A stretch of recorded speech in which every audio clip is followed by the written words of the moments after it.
live. Hello, hello, hello, everyone. Hello. Hello, Mr. Lewis. Mr. Louis. Hello there.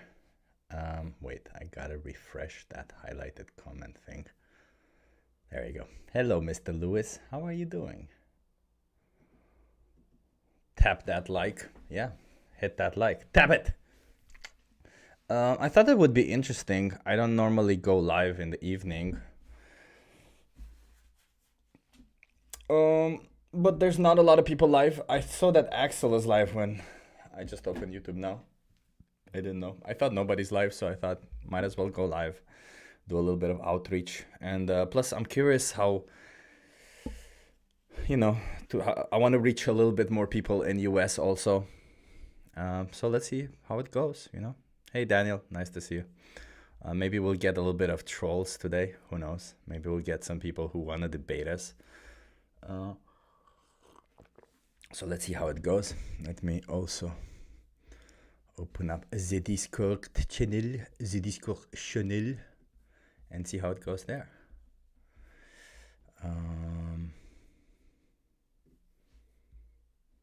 You're right back. I'm back, yeah. Hello. Hello, welcome back. Nice to be back. Let's see if anybody wants to join and have conversations with us today. Yeah. You can do it cheap. You did join. I thought it was another Discord. I saw the notification and I said to my friend over the phone, "I gotta watch this. Goodbye, my friend." And I was confused, but now I understand it's this one. Yeah. I said that it would be interesting to try some outreach in the evening. I know I do it. Like I come to Discord often, but I never stream it on YouTube. And I thought maybe there's some people on YouTube who keep coming into my comment section and saying they want to debate me. Maybe they'll want to debate me now. Yeah. I see. Hey Chase. Hello, hello Chase. Evio. Two Chases. Hello. Yep, we got two Chases in the room. Look out. Yeah. Hello, Snowflake. Hello, Olivia. Okay, maybe I should put also the Discord place where people can join. Should I put the soy field? I'm gonna put the soy field. Soy feed for people if they wanna debate. Mint. Hi. Hello, Mint. Hello. I feel so bored. Why? Because my brain is being tortured by boredom. I have nothing happy to do right now. I'm so bored. Whatever you do not doom scroll. Do not doom scroll. It is not good for you. That's solid advice. Wow, everybody's coming. Hello, Donny. Hello. Hello. I feel so bored. I don't know what to do. We might have a non-vegan here actually, Alejandro. Welcome. Yeah. Welcome to the chat. What's up, guys? How you doing, Alejandro? Well, yeah, I'm doing nice, bro. What was the question? Well, I want to ask you, how do you feel about animals? About animals. Okay. My English is not so good. I'm gonna try to speak as good as I can. About animals, no, I think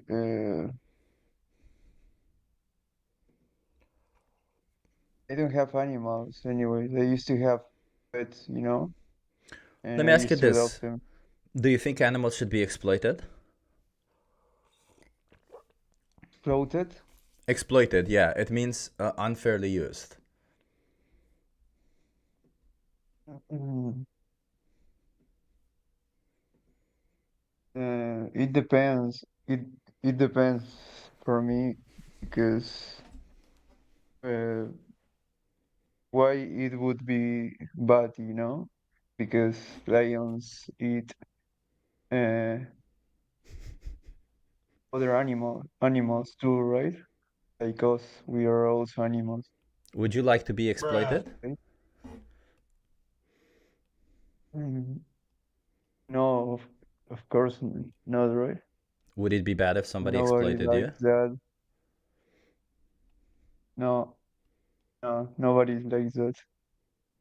Would it be bad if somebody exploited So I you? think,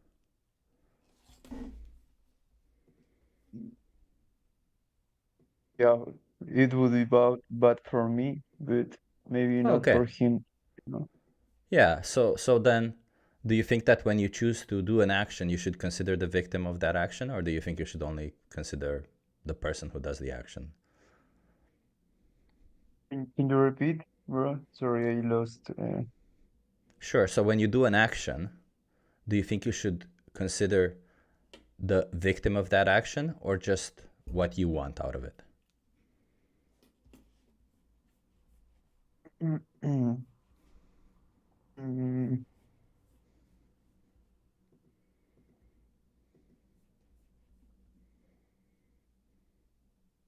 I don't know. I don't know. There's different people. I think there are people that don't consider that, and some people that How about you? do that, right? How about you? Uh, how about me? Uh, I love to have when I have a pet, when an animal is my friend, you know. Okay, so let me make it simple for you. If you don't like to be exploited, which you just said, why would an animal like to be exploited? Yeah, he doesn't like, of course, Okay, so do you think you need to exploit animals?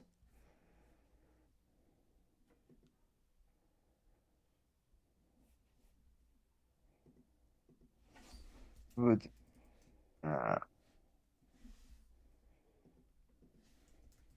I don't know, but maybe it's a natural thing, Do you think you need to exploit animals? because no, but lions are also exploiting his victims, right?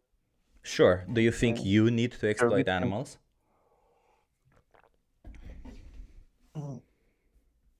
Uh, I'm not sure if that is exploited, Do you think Why would it you be? Maybe that is natural. It's just eating. do you think let me simplify it because I think you're not tracking. So, do you think you need to consume animal products? If I need,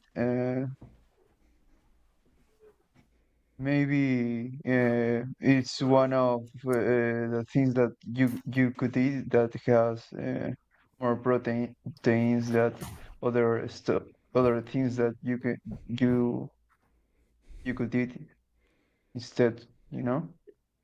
Yeah, somebody in the chat just guessed that you were going to say protein. Do you think you can get protein without consuming animal products? Uh, yeah, of course, but maybe you can get more eating meat. Okay, how do you get more protein? Mm.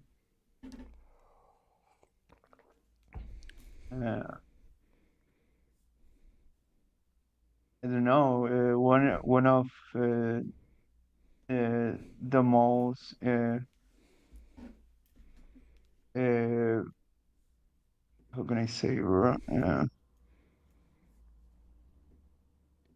foods that gives you testosterone, you know, Okay, let is me simplify it for you. Let me no, simplify it for you. you can So search so it. You let can me search it simplify it on for Google. you. So if I have 100 grams of food right now, and this 100 grams of food gives me 10 grams of protein, how do I get more protein?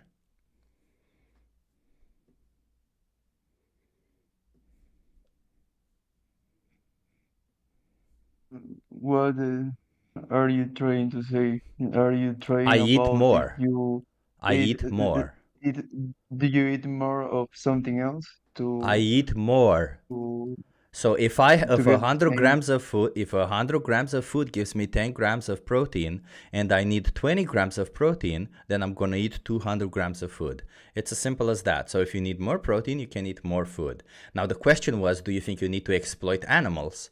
You acknowledge that you can get protein from both sources. So the question is, do you think you need to exploit animals?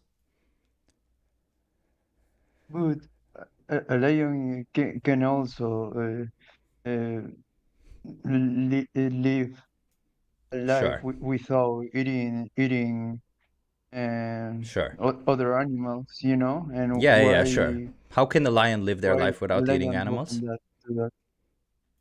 Yeah, of course, How? he can, right? How? They can.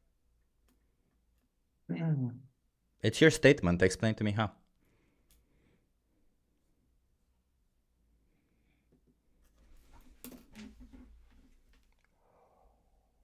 I don't know, but it is possible. So you So make a statement without maybe, knowing how?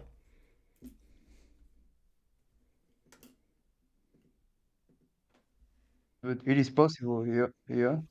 No, it So is not there's people possible. that No, it is not possible. They are carnivores. They need to consume animal products. You don't need to consume animal products. You are paying for animals to be exploited and slaughtered for you when there is no need for it. How is that fair?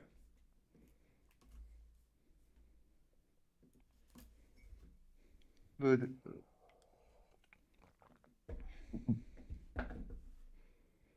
what about fair? What do you mean about fair? Is it fair if I choose to cut your In, throat and eat you? in,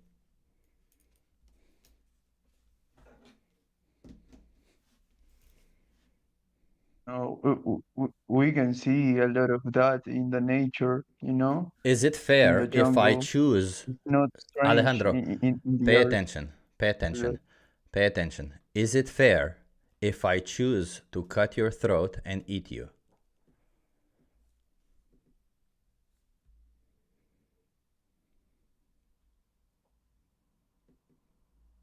I don't know if that is okay. Maybe it happened in the future, you I'm know, asking if it's fair or not, and but I'm gonna we ask you are this here one now. last time, and then I'm gonna stop conversing with you because you seem to having difficulty tracking.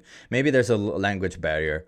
Um, so I'm asking you if it's fair to exploit somebody when there is no need behind it.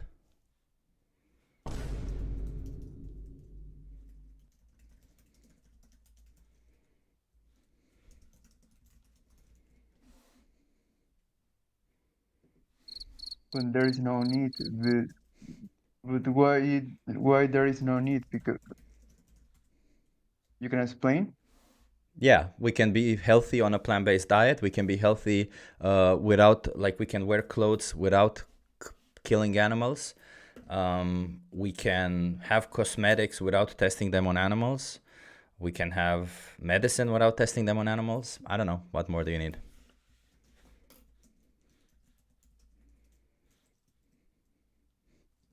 Yeah, but if uh,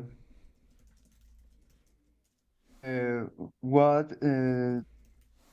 how does it affect if we eat animals to the earth, to everybody? Can you please repeat that?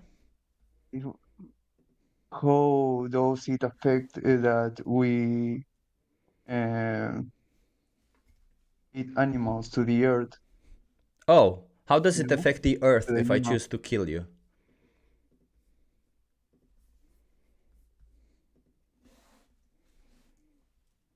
Uh, Nothing, right?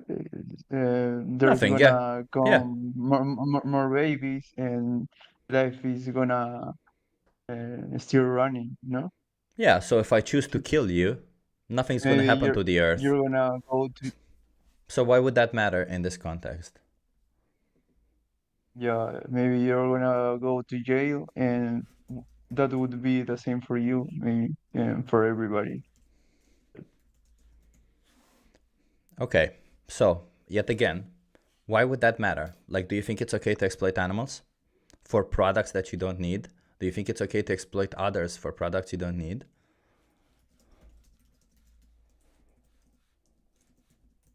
Of course, I need, because I already tried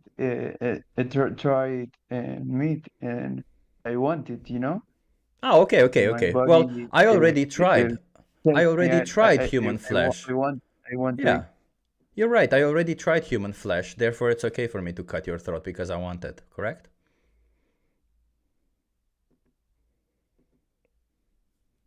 Alejandro, you noticed your words you used there. First you said you need it, and then you explained it's because you want it. Yeah, That's contradictory. That's a preference. That's not need. If you need something, you need air, for example, and you need water, and you need nutrients. Yes, and the choice is where you get these nutrients. You want to kill for your nutrients. But what I mean is need, because it can be kind of addiction, you know? So I kind of need it, right? No, you don't need it. No, and it's not an addiction. You just simply are used to it. It's like saying, if I have coffee, no, not coffee, maybe coffee can be an addiction, but it's like saying every time for lunch, I go on a walk. Therefore, I need it because it's my habit to go for a walk during lunch. It's not. It's not an addiction. You don't need it. You can be healthy without it. But in this context, lunch is you exploiting and slaughtering other animals.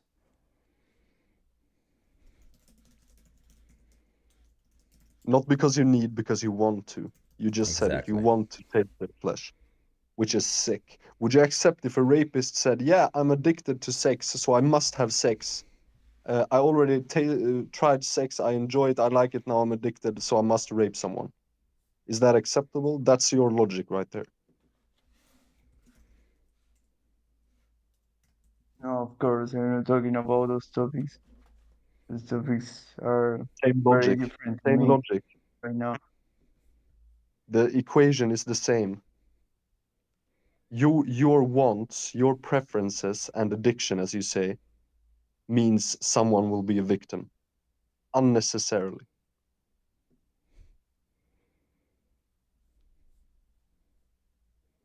No, man, those topics are kind of different for me. Yeah, because you intentionally put them different, right? Like when it comes to you, like you exploiting humans, you created a little box in your head that said that's wrong, don't touch it. But when it comes to exploiting animals, you open the box and just put your dick in it. So the question is, but it does exist, is exploding of humans too. Can you please repeat what you just said? Explosion of the exploitation of humans is real too, same as animal. So if you were faced with the choice between choosing to exploit humans or choosing not to exploit humans, what would you choose? And no matter what I choose, it's gonna be No, the so same. what I asked you just now, Alejandro, you see, I'm asking you, you have two choices in front of you. One is to exploit humans and the other doesn't exploit humans. Which one do you choose? I'm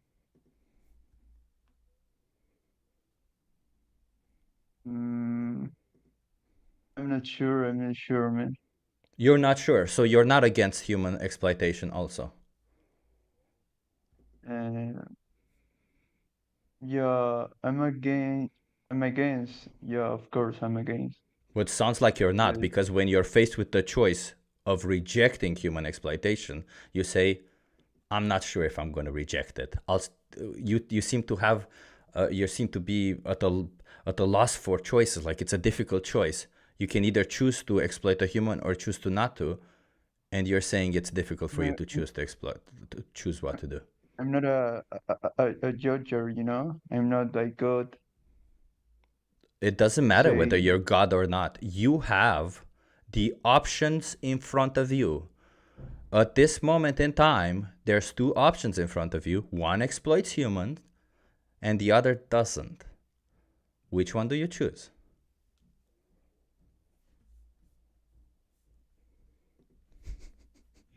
I don't know. I would say for the ones that deserve to be safe, you know? The ones that deserve to be saved? What does that mean between the choices to exploit humans or not? I don't know, because there are some people that deserve. There are bad people. I wouldn't save them. Obviously, instead of strawmanning the argument and trying to find a position where exploitation of humans is okay, because for some reason you really want to cling on to this position of exploiting humans, you really want to make that choice. It's pretty clear that the options that I'm giving you is for two innocent people, two people who have done nothing wrong. Is it okay for you to choose to exploit a human being who has done nothing wrong when you have the option now to? Yeah, so let's say no. No. I'm No, not. okay. Why in the case of an animal it's different?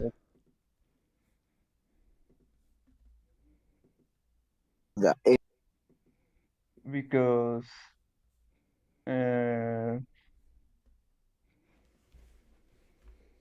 why doesn't foxes eat lions?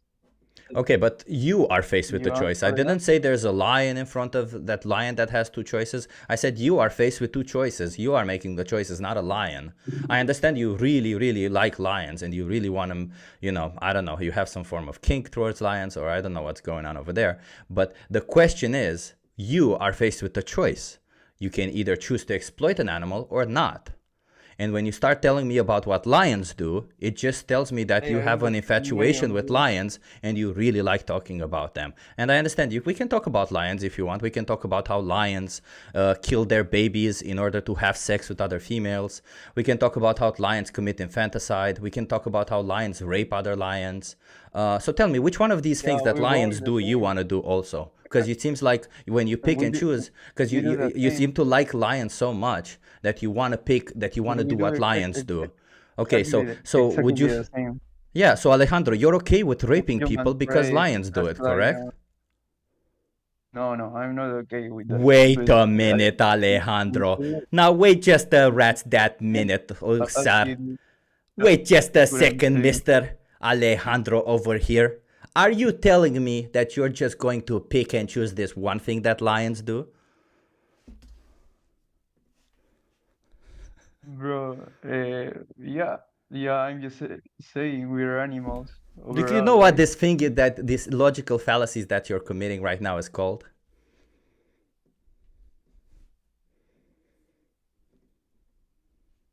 I don't know, man. It's called special pleading.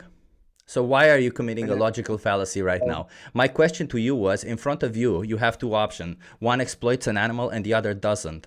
And you seem to think that the rational choice is to choose to exploit an animal because a lion does it. So I'm afraid that if I ask you in front of you, you have two options. One rapes an animal and the other doesn't. And I'm afraid that if I ask you what you will do in that situation, you will say, well, I'm going to rape an animal because a lion also does that. So no, of course, I wouldn't choose that. Well, Alejandro, you say that, but then again, when you're faced within the choice between respecting an animal or not, you choose to not respect them. And I have to wonder why that is. Is it simply because they're like, why do you see animals like that? Like, why do you think it's okay to just exploit animals because you want to? Because it seems like when you're in that position, when somebody would want to exploit you, you wouldn't want that to be done to you. So why do you behave this way towards them if you wouldn't want somebody to behave that way towards you? But the one that murder another animals or people, he wants to be killed. He doesn't want neither. Nah. Yeah, No. Alejandro, it's pretty clear it's not, you're not tracking. And it's okay. I don't know if it's a language barrier or something. But if anybody else wants to have a conversation with you, they're welcome to, but I'm no longer interested.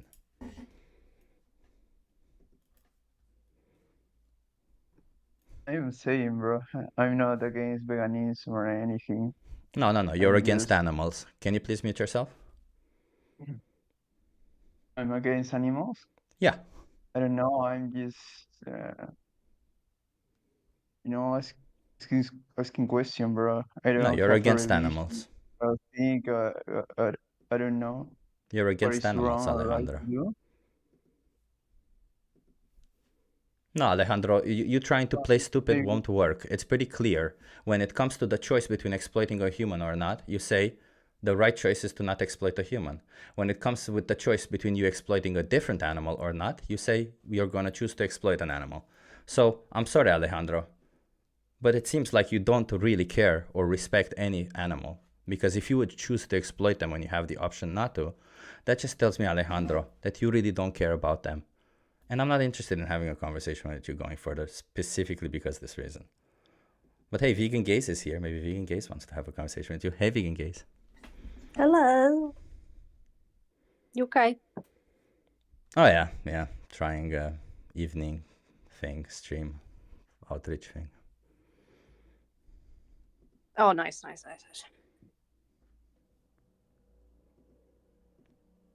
Something quite funny is the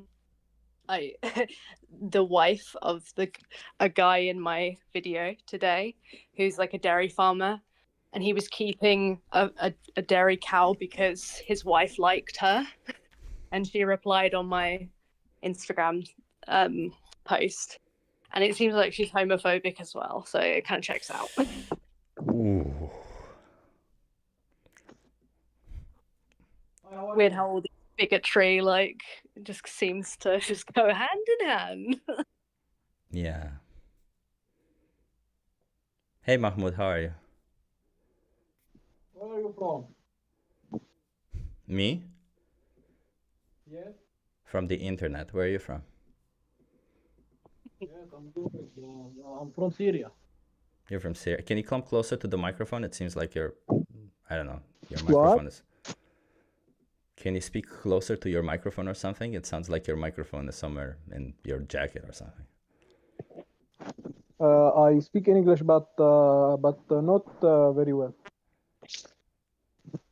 Mahmoud, how do you feel about animal exploitation? Yes.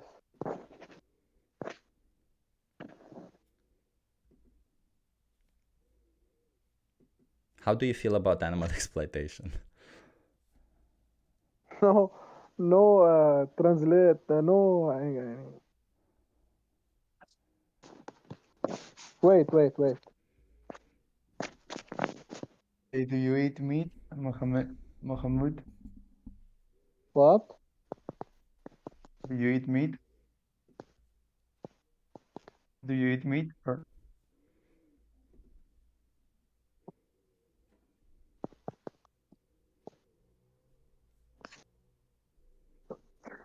Wait. I don't understand much English. Okay, well then it's difficult to have a conversation. You can probably listen to the conversations. Yes.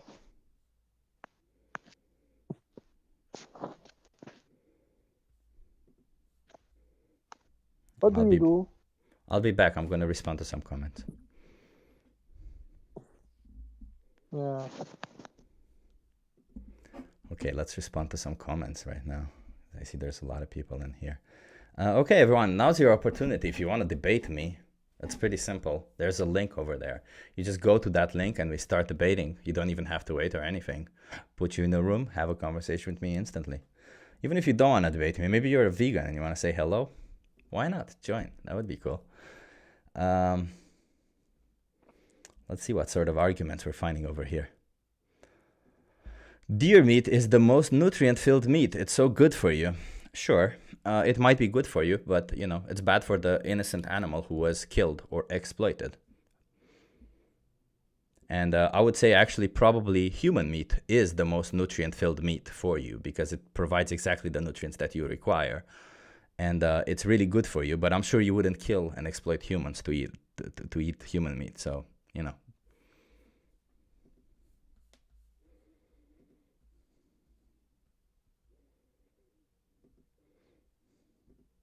Cheap, you savage. Most gangster vegan out there. I don't know if I'm gangster. I'm trying to be a bit cheeky today. I'm gonna be a bit cheeky. Hello, Peg. Watch Dominion and Conspiracy. Yeah, watch it. It's a good one.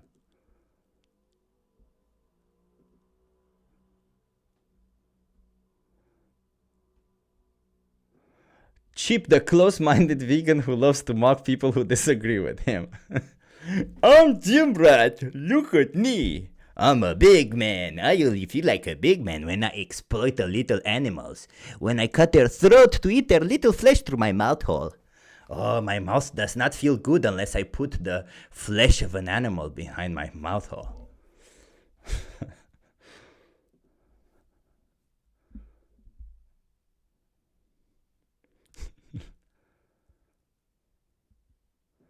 Save your steak money on some English classes. I love that Beatles, babe. Love it.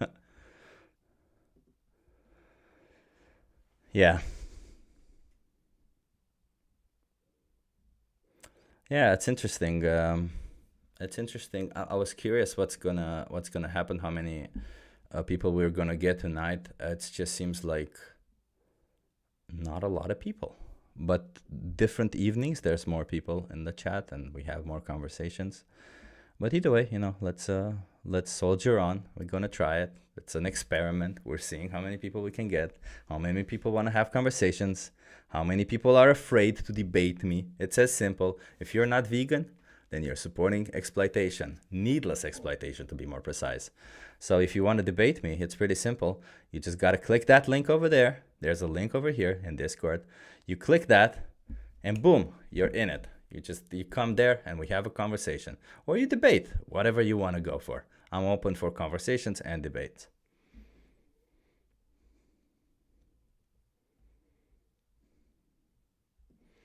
I thought you guys wanted people to be vegan, but people like this just insult people. Jesus died for us. Funny name. I want people to be vegan because being vegan means respecting animals' rights. It's not about wanting you to be vegan because I'm vegan. I don't really care for you to be part of my group or something. So I'm gonna mock people who choose to bring up ridiculous arguments for exploiting innocent animals. Well, at least that's what we're gonna do tonight. Not always. Sometimes, you know, we're nice and we're like, oh, let me explain to you. But, you know, today we're just gonna mock people. See, like this person right now. Off to have a full rack of human ribs. I'm gonna kill some intellectually challenged human beings because I have power over them. I'm Diver Down 504.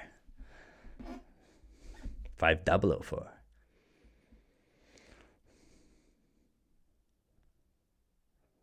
If animals see that we're just ants, they won't be scared. I don't know what you mean by that, Mr. Donut. Maybe you'll learn to put some punctuation over there. There's never a need to mock. I disagree. We should definitely mock bigotry. We should definitely mock people who choose violence, exploitation. Yeah, we should always mock that. Are you saying that if somebody chooses to rape women, we should not mock them? Are you saying if somebody chooses to exploit humans, we should not mock them? Are you saying if somebody chooses to enslave humans, we should not mock them? It seems like when it comes to humans, mockery is relevant. But when it comes to doing an injustice towards other animals, because, you know, humans are animals also, mockery all of a sudden is no longer relevant. Kind of a double standard over there. Why would that be? I wonder.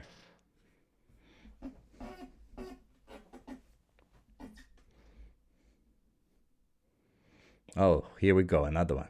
Look at this. Remember, guys, in the debate with the vegan, facts are useless. They don't allow them to enter the conversation. Gigi, we actually have empirical data to state all of our claims, and if you ever want to provide empirical data against it, we welcome it. I actually would love to see more empirical data against why people should not be vegan. But so far, nobody has provided it. It's kind of weird, huh? It's almost like it's not existent, you know? Yeah, I was hoping that this person below would strawman my argument. You're saying raping and eating animals is the same? I'll let you figure that one out. YouTube has this feature where you can go back and then you can figure out that one out for yourself. But no, that's not what I'm saying. I'm saying that exploiting humans and exploiting animals is the same to the victim, yeah. Whatever the form of exploitation is, it is the same to the victim, yeah. That's my statement. Hey, Jade for Justice is here. Amazing, Jade. Always doing great work. Jim Rat, you seem to really want to debate me. How about you join the debate, Jim Rat?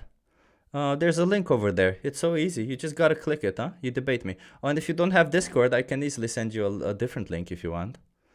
So Jim Rat, how about it? Are you gonna debate me today, or are you too afraid? What's it gonna be? Let's see. Will Jim Rat debate me today? Put a 1 if you think Jim Rat is gonna be scared to debate me, and put anything else. I don't know. If you're for Jim Rat. All right, how you doing? Says link, please. All right, how you doing? The link is pinned. It's in the pinned comment, but I guess some of you don't really know how to use pinned comments, and that's fine. I'll put it here. Oh, look at that, Jim Rat. A lot of people say that you're afraid to debate me.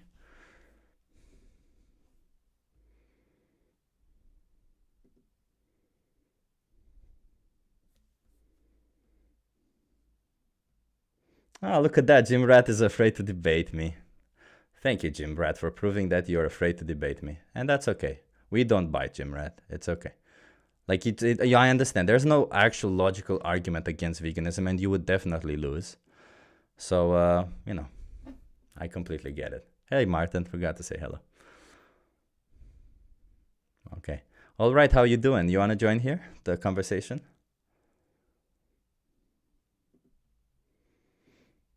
It's Des says, Chip helped me convince me to go vegan. Nice. Nice to hear that. I never know what the actual impact is. I just hope that it goes well, because I literally just want to have conversations with people. Sometimes I try mocking people because I just kind of want people to understand the ridiculousness of their arguments. I don't mean to be insulting. It's just when you claim that it's okay to commit violence towards an innocent animal, it kind of deserves a little bit of mocking, doesn't it? And just to be clear, because I'm sure some of you don't know what we're talking about over here. Vegans, you may look away. People who are vegans, you can look away now. Warning. You see? You see this kind of shit? This is violence that you're paying for. Thank God it's a little bit blurred.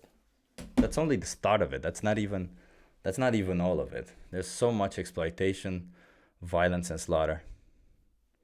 Oh, look at that. Somebody joined. Ha, let's go to that debate. Reserve head.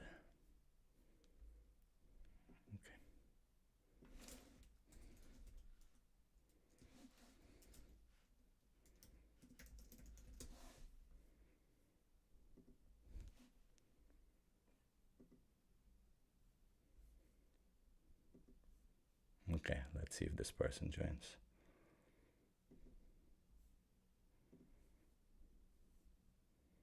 Hi.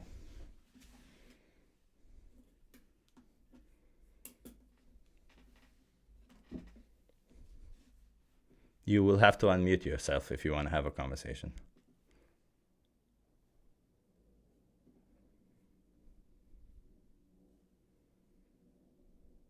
And they're gone.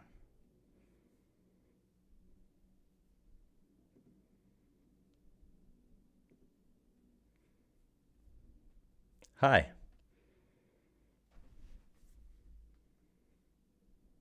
Can you hear me? Hello. Hi. How are you doing? Oh, you're the guy, the vegan. Yeah. Oh, so we're on the internet now, are we? Yeah. Okay, sure. I'll debate you. Sure. So why are you not vegan? Why am I not vegan? Yeah. Because I'm free to do as I please in this life, and I choose to eat meat. Okay. Do you think that's the moral choice to do? Morals are an individual thing. There are no fixed morals. Sure. Is that the moral choice for you to do? I believe I treat animals morally, and I make moral decisions to try and eat responsibly sourced and well-treated animals. Why do you care about animals being treated well?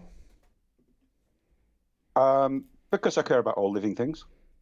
Wait, but so you care about them being treated well, but you don't care enough about them not being killed for a product you don't need, or treated like an object for a product you don't need? Death is just like flicking a light switch. They don't know if they're alive or dead, and they don't know the change. It's just like flicking a light switch. Do you know if you're alive or dead? Razorhead, can you please mute yourself? Because now we're having a conversation. Oh, all right, okay, I get. Okay. So is it moral for you to exploit innocent animals? I don't believe it's exploitation. What is exploitation to you by definition? What's your definition of exploitation? To make something do something they don't want to do, I guess. Okay, let's go by that definition. Do you think animals want to be farmed and killed? I don't think animals are able to think on that sort of level. You don't think animals are willing to understand that they want to be free? I don't think they can understand the concept of freedom, no. Oh, okay. But let's put it this way. If we find a human being who cannot understand being exploited, would that mean exploiting them is okay? Well, I do believe that morally it would be okay to consume severely disabled people. What the fuck? So you're okay. Everybody on YouTube, please listen to the type of arguments that a person who consumes animal products makes. So your argument, so you're claiming that it's okay to eat intellectually challenged human beings, correct?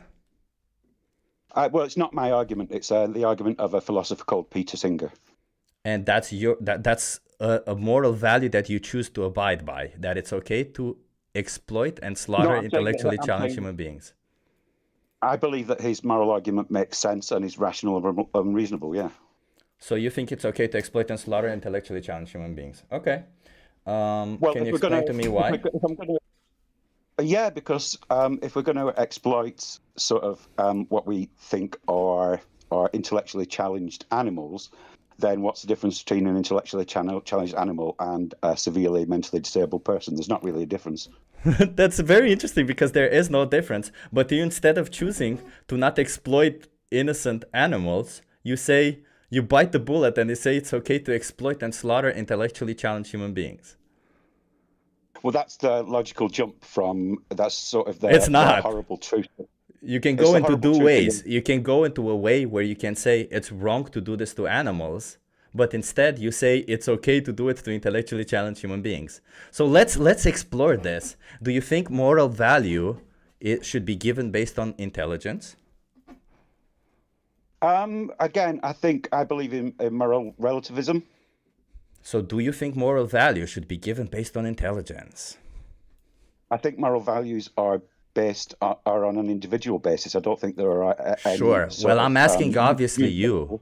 I'm asking what your moral values are. We've already established that morality is subjective. So I'm asking you because your moral values are that it's okay to exploit and slaughter intellectually challenged human beings. So I am really curious right now.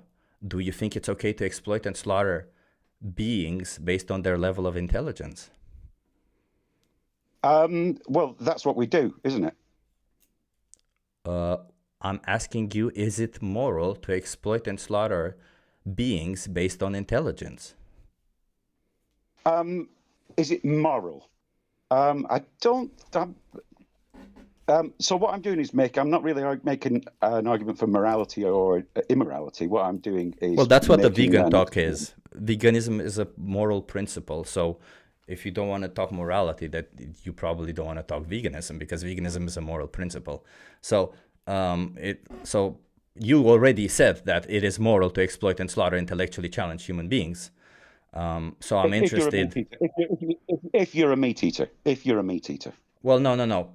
Trust me, there's a lot of meat eaters out there who will not bite that bullet, but you seem to have bitten that bullet. So I'm curious, why do you think it's okay to exploit and slaughter beings based on their level of intelligence?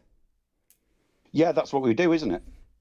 I'm not asking you if it's what we do. This is called the is-ought fallacy. I'm asking you, is it moral? Should it be done? Well, I guess so. If most people say something is moral, then I guess it is. That's how a democracy works, isn't it? So, according to you, because we have already established that morality is subjective, according to whether to exploit and slaughter somebody should be decided based on their level of intellect, correct? Yeah. Okay, and where is that line that you need to cross in order to say, okay, from this point onward, you should be exploited, or from this point onward, you should no longer be exploited? That's very difficult, isn't it? Because most of the lines would be arbitrary, but I do believe there is a line, and the line for me is if an animal has no sort of concept of tomorrow, I think that's the sort of line where we should decide whether we should kill an animal or not. Sorry? So you're okay with exploiting and killing babies because they don't have a concept of tomorrow? Well, I think as a race, judge them as a race, not as infantiles or adults. Excuse me? You said if an individual has no concept of tomorrow, then it's okay to exploit and slaughter them. This individual is a baby. They don't have this concept. Not an individual, a race or species of animals. Oh, I couldn't give two shits about how you categorize individuals because, you see, I categorize individuals by assholes or not assholes, and I think it's okay to stone assholes. Well, I don't really, but let's imagine that I would. That wouldn't make it moral for me to all of a sudden stone individuals who I find assholes, just simply because I put them in a category called assholes. So my question is based on individuals, not on the category that they're born, that you put them in, okay? Or that others put them in. Let's rephrase it then and say that individual, that baby, that young baby human, that has the potential to become a creature that will understand the value of tomorrow. So I'd say, no, you can't eat it. But a baby chick will not grow into that. So it's okay to eat chickens. Do you understand that? Okay, but if a human being will never develop this concept of tomorrow, like say a hydrocephaly human being born, then it's okay to kill and eat them. Well, that's the logical fallout of the argument. Yeah, that's what Peter Singer says anyway. Okay, but that's also what your value is, correct? I personally would not choose cannibalism. Wait a minute. Wait just a rat-stinking minute. You wouldn't do it? Why wouldn't you do it? There's a difference between what you got to understand. There's a difference between sort of understanding pure logic and then deciding your own moral values, isn't there? So let me I'm asking you about your values, okay? Like it seems like it's very difficult to have a conversation with you because you're just contradicting yourself and you're starting to be dishonest right now. I asked you, is it moral to exploit and slaughter intellectually challenged human beings? And you said yes. Now all of a sudden you're taking it back. Is it moral or is it not moral? No. I promise you, I'm trying to be as honest and consistent as I can. It's a difficult subject. I'm a little tired. I'm trying to be honest. I promise you. So is it moral or is it not moral to exploit intellectually challenged human beings, according to you? If it's moral, yeah, I would say it's moral. But personally, I wouldn't choose to do it. Why not? If it's moral, why wouldn't you choose to do it? Because I find it distasteful. Distasteful? What did you call it? Distasteful. Why would it be that way? It's I guess it's the way. I guess it's due to society and the way I was brought up, and the. But you find it moral. Most of society doesn't find it moral. You're already outside of society. You're already on your own. So if I grew up within a society where we thought it was okay to eat animals and severely intellectually disabled people, then I would think it's normal and I would eat them. But sure. I don't live in that society. Sure, but I expect you. Sure, but I expect you as an adult to use your better judgment. And if you're born in a time where slavery is seen as moral, that does not mean slavery is moral. You seem to be thinking that, first of all, you don't live in a society that says exploiting and slaughtering intellectually challenged human beings is moral, yet you say that it is. I don't think you grew up somebody telling you that it's okay to exploit and slaughter intellectually challenged human beings. So this argument of you're not going to do it just seems like you're moving it. You're just moving the goal. Well, I don't know if the goalpost, but you're just moving the argument. You're essentially saying it's moral because I don't want to bite the bullet and be inconsistent. So I'll just say I won't do it. But it's for the same reason, because you don't find it the right thing to do, correct? I agree that I'm inconsistent, but what I'm trying to do is distinguish between sort of logic and emotion. Nobody's asking about emotion. I'm not asking you what your emotions are. Do you constantly make decisions based on emotions, or do you make decisions based on cognitive processes also? Both. Both. Okay. Do you think that when you choose to exploit and slaughter an individual, it should be a cognitive process or an emotional process? I tend to err on the side of logic over emotion. Okay, so then we don't care about emotions at this point in time. We care about the logic and the cognitive side to it. So you stupid nigger! Son of a bitch, I hate niggers! You are a nigger! Oh. You stupid nigger! Son of a bitch, I hate niggers! And oh, another one. He didn't sound very nice. Oh, thank you, Joe, for banning them. Yeah.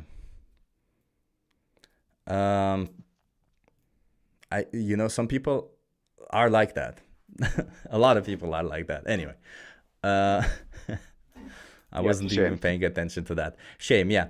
So coming back to this, so we have already established that it's a cognitive process, right? So cognitively speaking, if you say something is moral, but you wouldn't do it, you have to have a form of a logical cognitive reason why you say you wouldn't do it.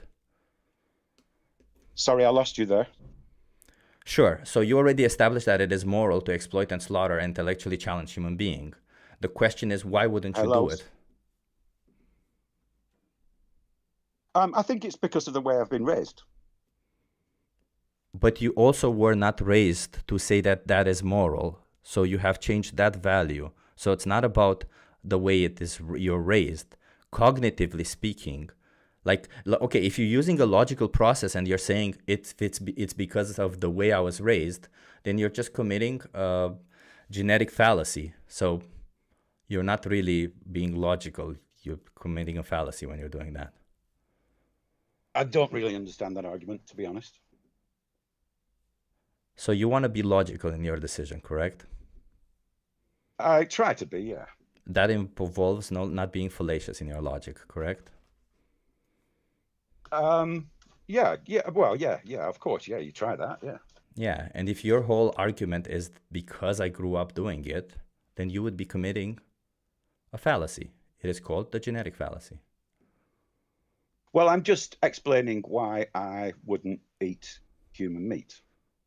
And you should provide the logical argument for it. That's what we decided, not a fallacious argument. But isn't it logical that if you're brought up in a certain way, you adopt certain values? That's logical, isn't it? Well, wait a minute, because your values are not that. Well, I'm asking you why, because you're saying your values, that it's okay to exploit and slaughter them. But now you say you wouldn't do it. So logic would tell me... You've lost my argument again. I'm not saying that's my values. I'm saying logically, if we eat the meat of animals, then it's okay to eat the meat of severely intellectually disabled humans. So I'm going to ask you yet again, because you see, You see what happens? I asked you this. This is the third time I ask you, and then I'm no longer going to engage with you because it seems like you're being disingenuous. According to you, your moral value, according to your moral value, is it moral to exploit and slaughter intellectually challenged human beings or not?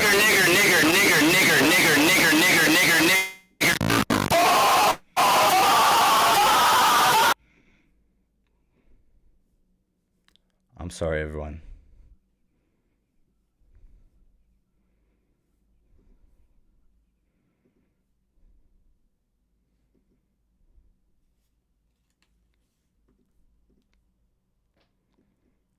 Okay. Okay, sorry about that.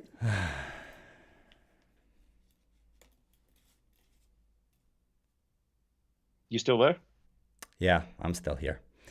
I just somebody raped my ears essentially by yelling nonsense. Yeah, nasty. So I'm gonna ask you yet again: so is it your value that it's? Is it no? I don't want you to explain to me the logic of how you got there. I'm curious if it's your value. Is it the value that you hold? Do you think? I don't care if you say, well, it's the logical thing to do. I'm asking you: is that a value you uphold? That it is moral to exploit and slaughter intellectually challenged human beings? Is that a moral that I uphold? Yeah, is that if somebody exploits and slaughters an intellectually challenged human being, are you going to say that that's a moral action to do? Are you going to say this person should not be convicted, this person should not be tried because what they're doing is correct or right? Yeah, I believe otherwise you would be, as a meat eater, you would be a hypocrite. Okay, so that's a value you hold. Yeah. Okay, so why wouldn't you? Otherwise, I'd be a hypocrite. So why wouldn't you do it then?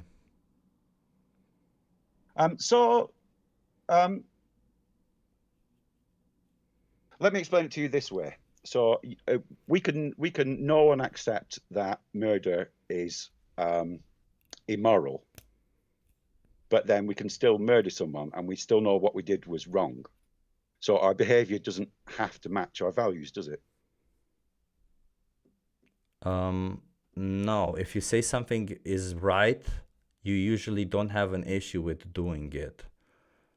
Like I'm asking you, or if you have an issue, please describe to me your behavior. Why is it? Why? Well, I mean, would you not do it? It's okay. It's okay to eat the excrement of a cow, but I wouldn't do it. Okay. Do you understand? But because you find it gross. So you would do it. You wouldn't do it because you find it gross. Is that it? Because I can explain to you why I wouldn't eat the excrements of a cow. Yeah, you would find it gross. It would be quite horrible. Yeah. Okay, so that's why you wouldn't eat an intellectually challenged human being, because you find it gross.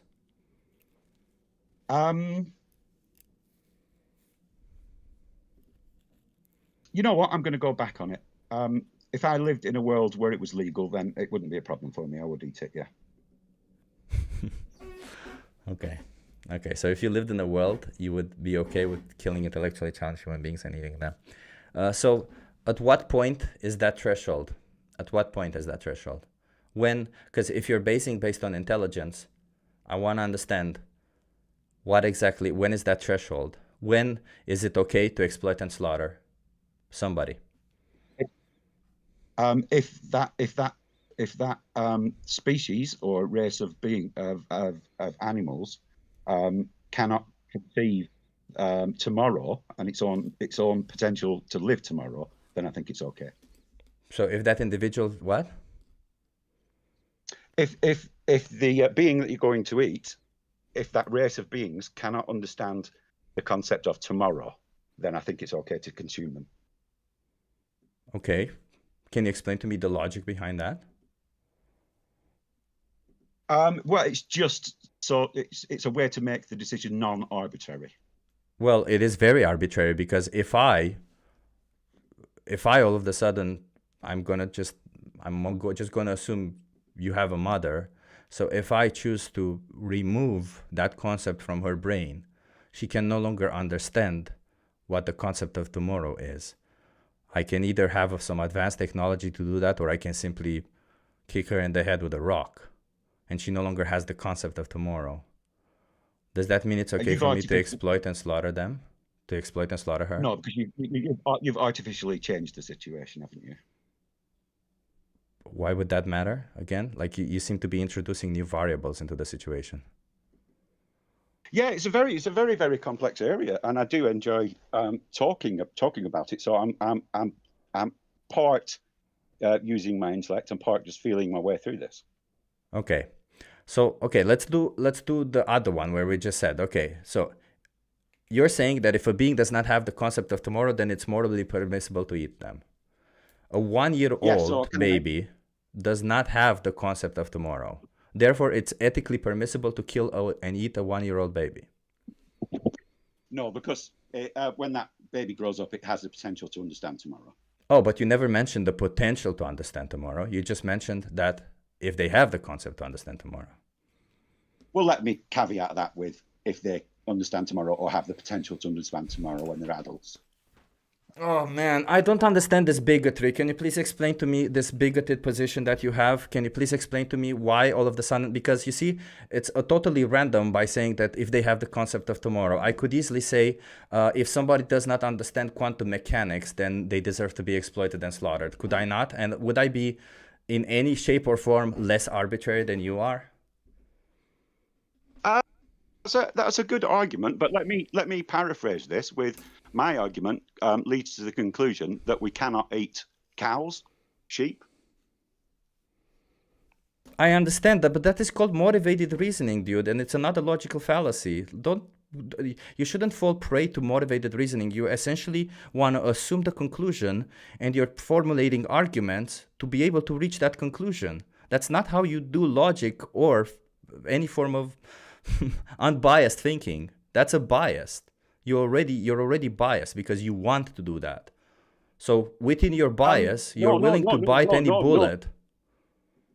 No, you have me wrong. I don't want to eat meat, but I do eat meat. I'm a hypocrite. Yeah, that's exactly what I said. You want to eat meat, and you will bite any bullet to justify it. No, you misheard me. I don't want to eat meat. You don't want to eat meat? No, I'm a hypocrite, and I think eating beef and pork and lamb is wrong, but I eat them anyway. I like, you're the most illogical person I've spoken to in quite a while. I have a very individual take on logic, yes. But that's not an individual take. It's just illogical. You're just biased. You're just biased about your choices. You say you don't want to do it, but you do it. So what exactly makes you exploit and slaughter innocent animals then? So it's just because I've done it all my life. Okay, so if you were born in a time where you would have been a slave owner, you would have just said, I'm going to be a slave. You wouldn't have been against slavery or anything. You would have just been another person who supported slavery, right? In fact, judging based on the fact that you went live with me right now to justify your choice, this tells me that, in fact, you would have been a person who would have fought against the abolition of slavery, correct? But I'm not justifying my choice. I'm saying my choice is wrong. Okay, let's put it this way. If I was raised, if a person was raised raping, thinking that raping is okay, and they just did raping because their parents are psychos or whatever, and they grew up doing that, does that mean that them doing that is morally permissible? I don't think what I'm doing is morally permissible. I'm not trying to make that argument. Yes, you are. You just said it is moral what you're doing. You're just I understand you. No. I think it's moral to eat fish and chicken, but immoral to eat cows and pigs and sheep. Say that again. You think it's moral too? I think it's moral to eat fish and chicken, but not pigs or sheep or cows. But you just said that it was moral long time. You just said that intellectually challenged human beings, it's moral to kill and eat them. But that argument is caveated by, if you're going to argue that it's okay to eat a cow, then morally it's okay to eat a intellectually disabled person. That's what I'm saying. Dude, no, I'm gonna stop talking to you, okay? Because this is bullshit, and I'm starting to lose my temper. Because right now I asked you I didn't ask you once, twice, 3 times. I think I asked you almost 5 times already. Do you think it's okay to exploit and slaughter intellectually challenged human beings? I literally just also told you, I'm not inviting you to explain to me a logic. I'm not inviting you to prefix it in a situation. I am asking if you abide by this moral value. And you said yes. And now you're saying it's immoral to eat some animals, but moral to eat others? Again, another arbitrary value. Look, I'm not trying to annoy you, and I'm trying to be honest. We're getting there. Honestly, we're getting close to understanding this. I'm sorry that you're frustrated or getting angry with me. I am trying my best to explain this to you. So, if you, it's about what I'm trying to explain is the positions of different people within society and their morals. I'm not interested in that. I'm interested in your position. I'm well aware of the positions that people have in society. I'm interested in where your position lies. So my personal position is we can eat certain animals like fish and chickens, okay? Why? But then, well, I explained that to you because they have no concept of tomorrow. Wait a minute. How do you know that a chicken has no concept of tomorrow, but a cow does? Oh gosh, I read a paper about it a long time ago, but I can't remember the exact neurological details. Okay, so a chicken does not have a concept of tomorrow, therefore it's okay to eat them. An intellectually challenged human being who also does not have the concept of tomorrow, it's also okay to eat them, correct? That to be logically consistent, you have to accept that. So you accept that? To be logically consistent, you have to accept that, yeah. I understand you want to say that, but no, to be logically consistent, you could also go the other route where you say it's wrong to exploit and slaughter chickens or fish also. You could go down the route of because they're individuals. You know, it's wrong to exploit and slaughter individuals. But you went on the route to say that if they have no concept of tomorrow, human, non-human, doesn't really matter. It's okay to exploit and slaughter them. Yeah, yes. So, what's your position on something like a mollusk?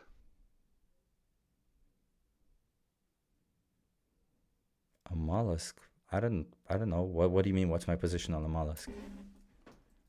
Well, you know, like a mussel or a clam. Do you think it's immoral to take them out of the sea, cook them and eat them? I think that if they're sentient, it's wrong to do this to them. I think whether they're sentient or not, it's not known yet. And I err on the side of caution. So your arbitrary line is sentience, is it? It's not arbitrary, and I can explain to you why sentience is not an arbitrary line if you want that. But before that, I need to say thank you for somebody. All social justice movements began with a minority of activists. Amazing word, Chip. Thanks for the inspiring so many. Thank you so much, Daniel. Okay, so yeah, do you want to understand why it's not random, why it's not arbitrary, why sentience is not arbitrary?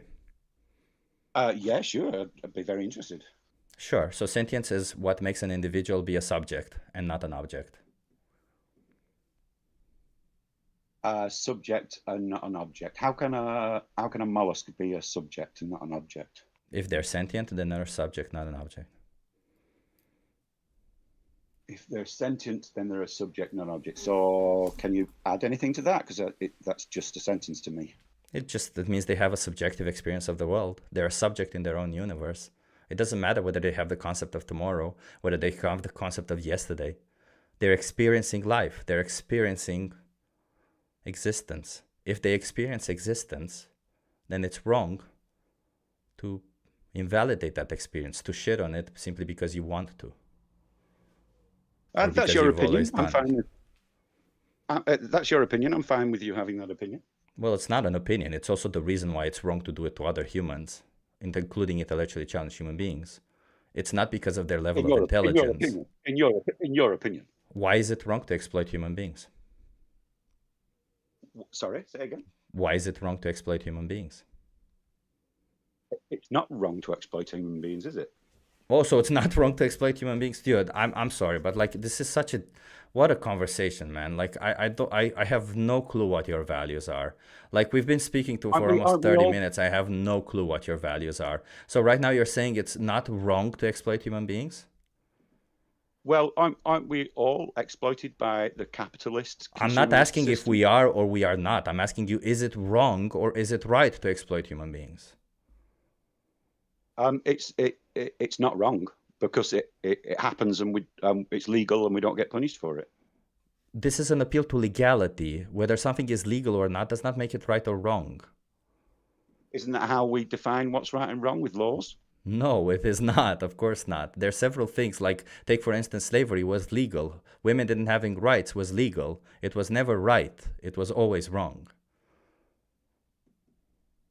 It was right at that time, though, wasn't it? No, it was not. It was always wrong. Slavery was always wrong. It was never right. We'll have to disagree on that. Okay. Can you mute yourself? I don't think this is going anywhere. And it's pretty clear. You don't understand morality, and maybe listen to some conversations, and then it will be better. Okay? Sure, yeah. I'll end this now. I'll just say thank you. I enjoyed the chat. You're interesting and smart, and it was cool. Thank you. Sure, thank you. Please learn a little bit about morality because it will help you out. Like this whole consistency thing, I understand what you're going for, but you know, in order to be a critical thinker, you need to start not like I always, when I start about a subject, you start not asking the questions that lead to the conclusion you want, because then you create a confirmation bias, which is really bad. You have to. I think you should probably just stick to the arguments and avoid ad hominem. This wasn't not an ad hominem. You see, this is what I mean. Yes, this is not an ad hominem. No, so an ad hominem. Was it an ad hominem attack or an ad hominem fallacy? Which one was it? It was an ad hominem attack. You were having a go at me and as an individual rather than addressing my arguments. No, it has been proven pretty clearly in this conversation that you just said that the only logical conclusion is to exploit and slaughter intellectually challenged human beings, because if you want to eat animals, that's what you should go for logically. So what you just proved to me is that you use motivated reasoning. You look at the conclusion you want to get to, and then you ask the questions or use logic to get to that conclusion, instead of asking the questions to see which conclusion you get to. This is what I've been saying. Please don't do that. I haven't been ad hominem attacking you. I haven't been saying you're one way or another. I've just been describing my observations on your way of thinking. Sure. So I wrote an essay on this subject for my philosophy degree, and I think I got a high 80s, maybe low 90s mark. Sure, that would be an appeal to authority, wouldn't it? Well, the educated people in philosophy, my professors, seem to think that my argument was well thought through. Well, it seems like that's another appeal to authority just now. Yeah, there's nothing. I don't see anything wrong with that appeal to authority. Well, it's a logical fallacy. An appeal to authority is not a logical fallacy. Yes, it is. It's a logical fallacy from. Go on, Joe. This guy has a philosophy degree. What? Sorry. Yeah, say more ad hominem. That's just not nice, really. It's not nice, but it wasn't an ad hominem. I just asked a question. It's not nice to say that slavery was once moral when it was legal, and it's not nice to say humans who don't have a concept of tomorrow it's fine to turn them into human burgers. Like, so if anyone's not being very nice, I think it's you, mate. That's my opinion. You can judge it if you want. Trash. It's a bigoted opinion. It's a really bigoted opinion. We can chip in anytime we feel I'm not judging anyone here. I'm just being judged. So because absolutely, it's a bigoted be judged. It's a bigoted opinion. Bigotry should be judged. It's not bigoted. It is unreasonably. So let me explain to you what bigoted means. It means obstinately or unreasonably attached to a belief, opinion, or faction in a particular prejudiced against or antagonistic towards a person or people on the basis of their membership of a particular group. You said intellectually challenged human being is okay to slaughter them. But that's based on my use of logic. It's not logic. You can't explain. You just drew an arbitrary line and you said, that's my logic. Take it or leave it. Well, you might not agree with my logic. That doesn't mean it's not logic. You cannot describe, you cannot prove your logic. So that means your logic is not only good. Mathematical logic. Only mathematical logic can be proved. Outside of that, all we have are arguments, isn't it? Oh, just to be clear, if it became legal tomorrow to enslave your family, would you morally accept that? If it became legal to enslave your family and loved ones, would you think, oh, okay, now it's moral to enslave my loved ones? Well, I don't agree with all laws, and I don't necessarily have to agree with all laws. Well, then it's not your logic, is it? I don't understand. You don't understand. So when you said, oh, sorry, I'm working right now, but I'll just quickly say, you've said beforehand, okay, well, when it was legal to own people and enslave them, you didn't take it to be morally wrong, correct? Well, because I define morals largely by legality. And there we go. So it is and isn't moral if it becomes law tomorrow to enslave your family and loved ones. You wouldn't suddenly think, okay, well, it's morally acceptable because it's implemented in law. Oh, again, I don't have to agree with all laws, do I? But you just said that your morality is derived from legality. Yeah. My morality is largely led by legality, but I don't have to agree with all laws. So then you're just saying exactly the same thing. Something being legal does not necessarily make it moral. So you're just claiming the same thing, that an appeal to legality is a logical fallacy. So then why would slavery be legal again? Why would slavery be moral again? Well, if we decide as a democracy and a majority that something is moral, then that kind of makes it moral. So if we decide as a majority to enslave you or your family, then that makes it moral. If the majority of people okayed that, that's how a democracy functions, isn't it? No, democracy don't really decide what is moral and what is immoral. It's a society, yeah. Yeah, the representative democracy, sort of, yeah. I'm talking about a true democracy, if we all had a vote, I guess, but representative democracy is imperfect. Whatever type of democracy you have, whatever type of system you have, the rules of that system do not inherently reflect the moral rules of each individual person within that system. So no. No, they don't. No, so they might not even reflect the majority of what that people want. It may not even reflect that. Exactly, yeah. Representative democracies are imperfect, absolutely. Whatever. Just mute yourself. It's going nowhere, and there's no point in going forward with this conversation. All right, no problems. Could I possibly ask a few questions to work out what your worldview is based on? Sure. Me or the presenter? The host. Yeah, sure. All right, I'll leave it alone. Bye. Just, I would say that science being what it is and moving ever forwards, unlocking knowledge that we wouldn't have had in the past. Yeah. And the fact that we have plants that can count, like in the case of the Venus flytrap that knows how many times a hair has been triggered before it closes. Can you show me evidence for that? Yeah, I mean, if we take this as true, considering there are papers based on it, just if you allow that to be, accepted.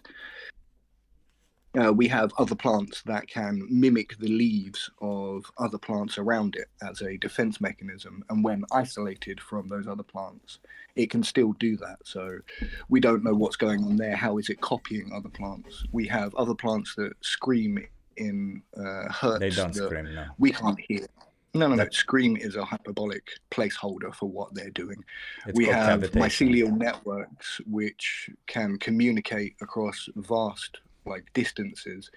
Would it not be fair to say that there is a potential future where we find out that plants feel and potentially feel greater than animals?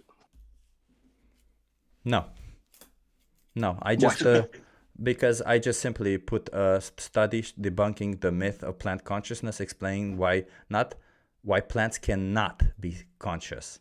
We're talking about sentience. I'm not interested if somebody feels or not. I'm interested if they have a subjective experience of the world. That's literally what the most important thing is within sentience. If they're a subject, plants cannot have a subjective experience of the world because that is an emerging property of brains, and we know that for a fact right now. There is no science that will come up saying that the earth is flat, just like there's no science that will come up to say that plants have a subjective experience of the world.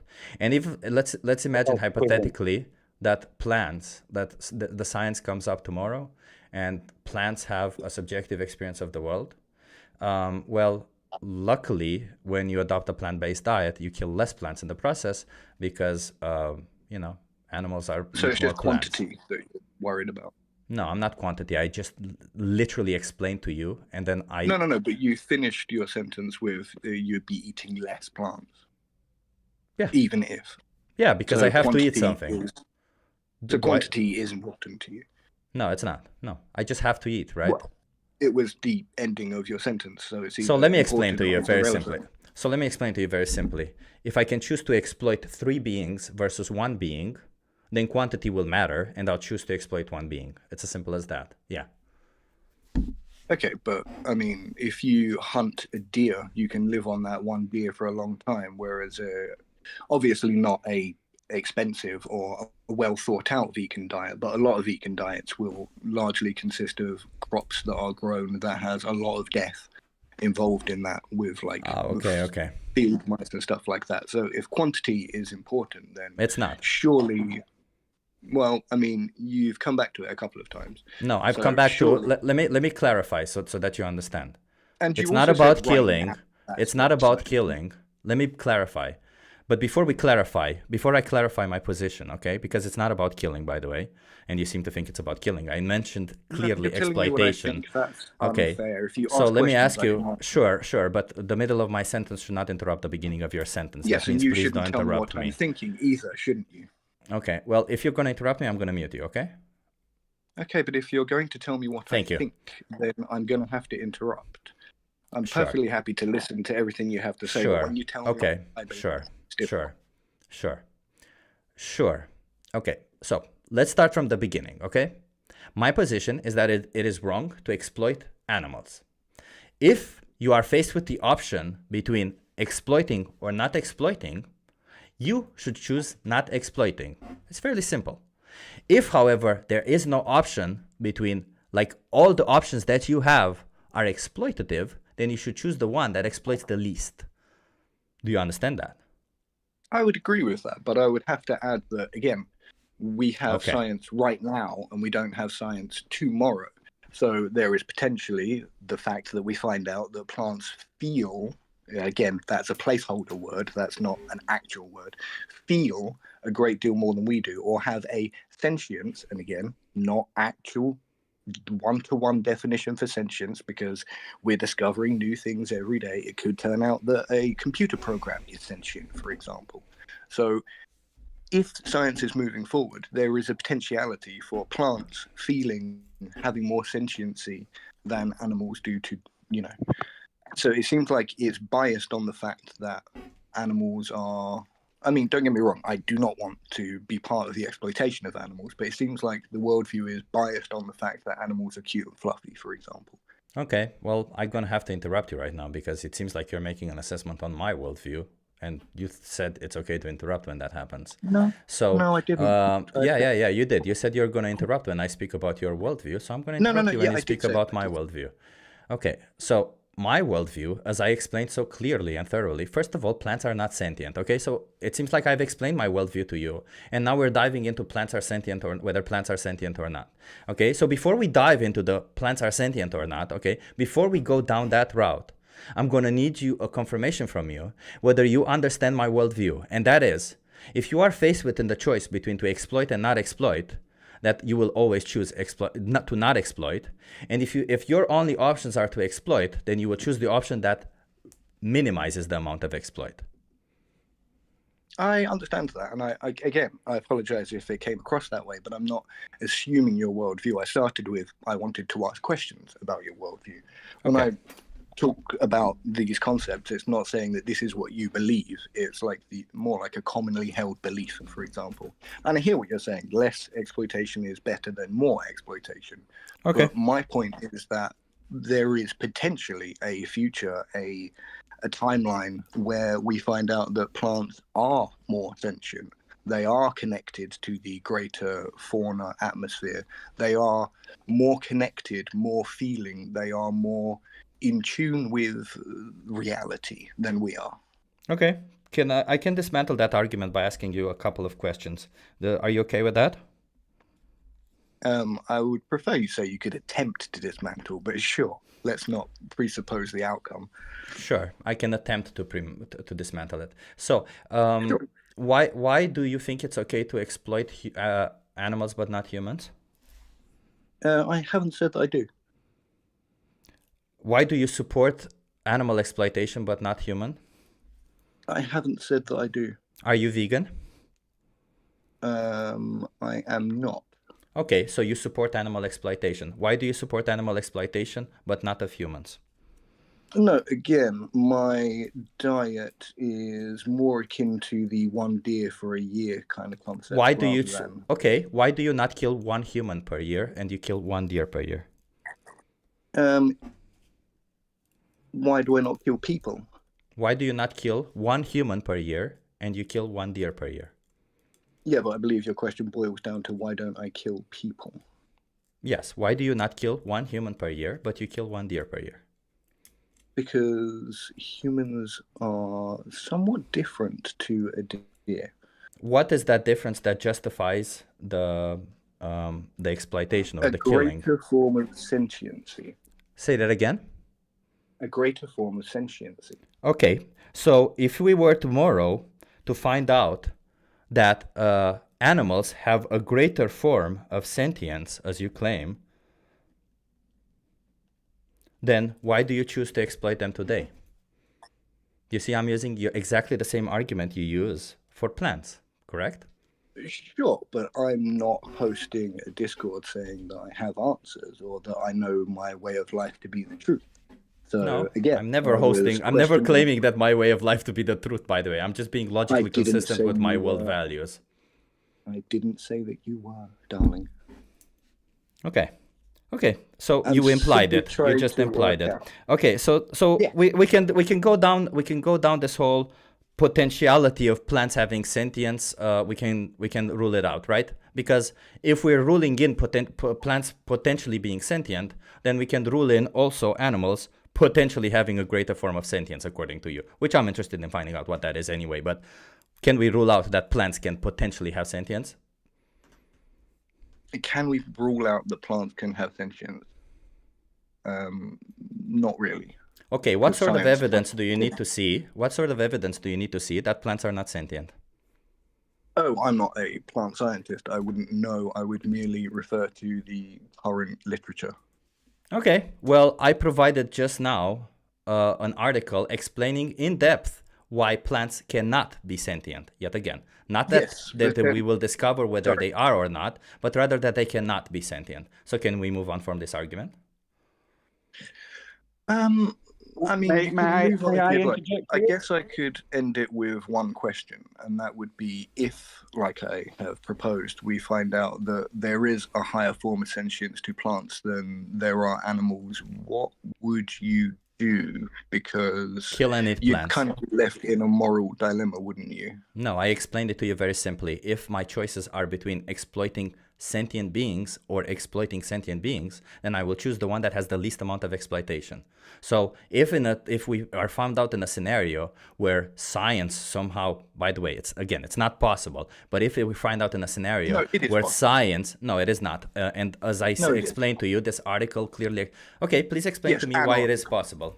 Why? Please explain to me how it's possible. Because as I said, sentience is an emerging property of brains and or central nervous systems. Plants have neither. Explain to me how it's possible that a plant develops sentience without a brain or a central nervous system. They might have an internal soul. I am not a plant scientist, so I cannot give you. So why do you make this statement then? You are not a plant scientist, but yet again you make such a strong statement claiming that it is possible for plants to develop sentience. So you're not a plant scientist, yet you make a plant scientist statement. I'm not a vet, but I know what a cat is.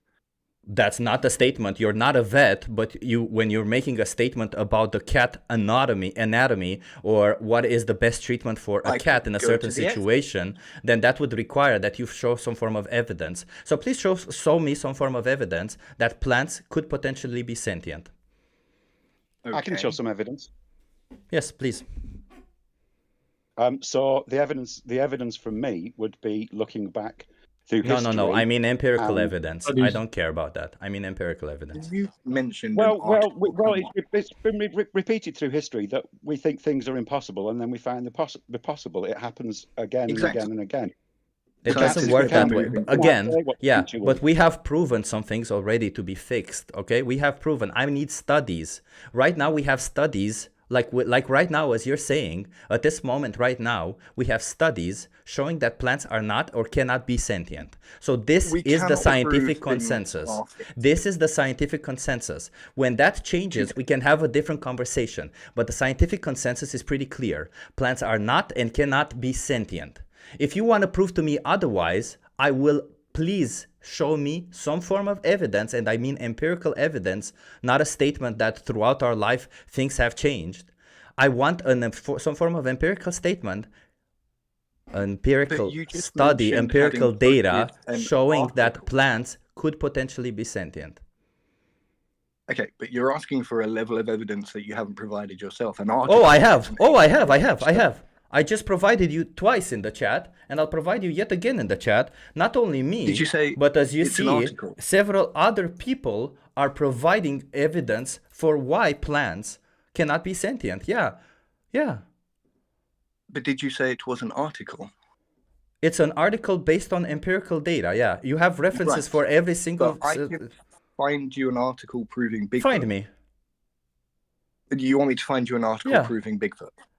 I want you to find me an article that proves Bigfoot based on empirical data. Yeah. Let's be intellectually honest. Do you think I could? It doesn't seem like you are. Do you think that I could find you an article right now proving Bigfoot? Dude, I'm not interested in this fuckery, okay? Honest. You're not being intellectually honest right now. You are not. Then you've just because intellectual honesty, okay? Intellectual honesty would imply that you actually look at the evidence that I provide you, okay? I provided you with evidence.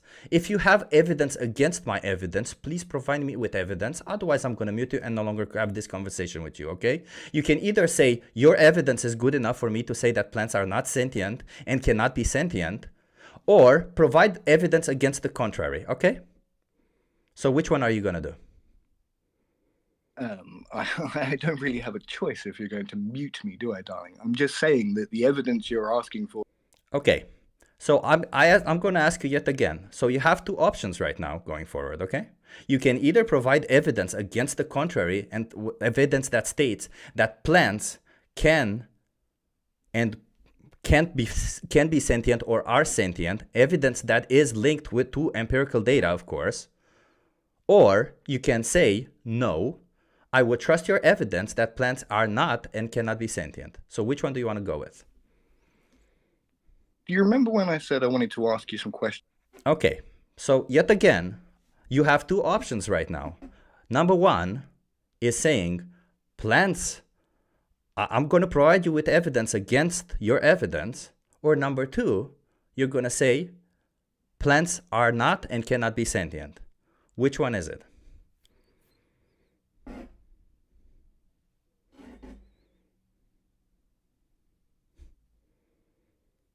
Are we going to continue with this game?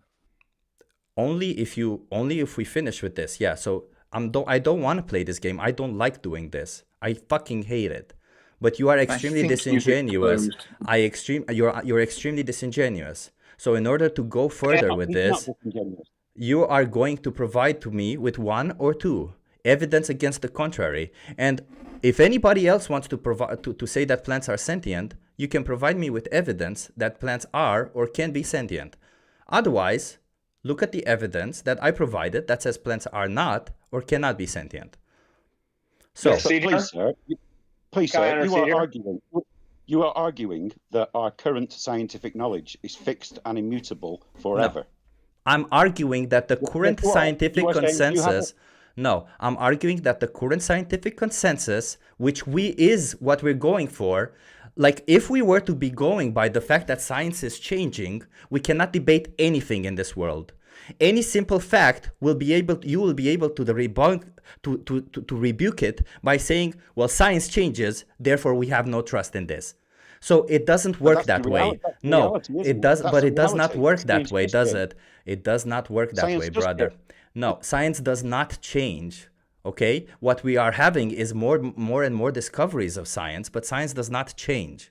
I understand you have limited knowledge of how the scientific process works and how science works. But gravity, we know it exists. We know the Earth is round.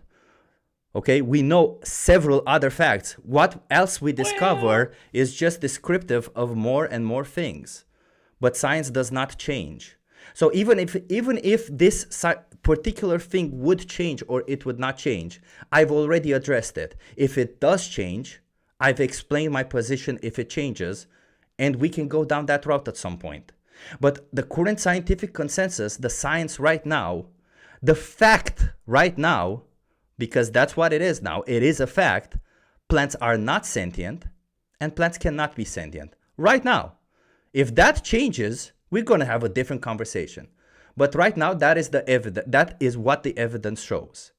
So I'm going to unmute you and ask you yet again, do you want to continue down the route where you provide evidence against the contrary?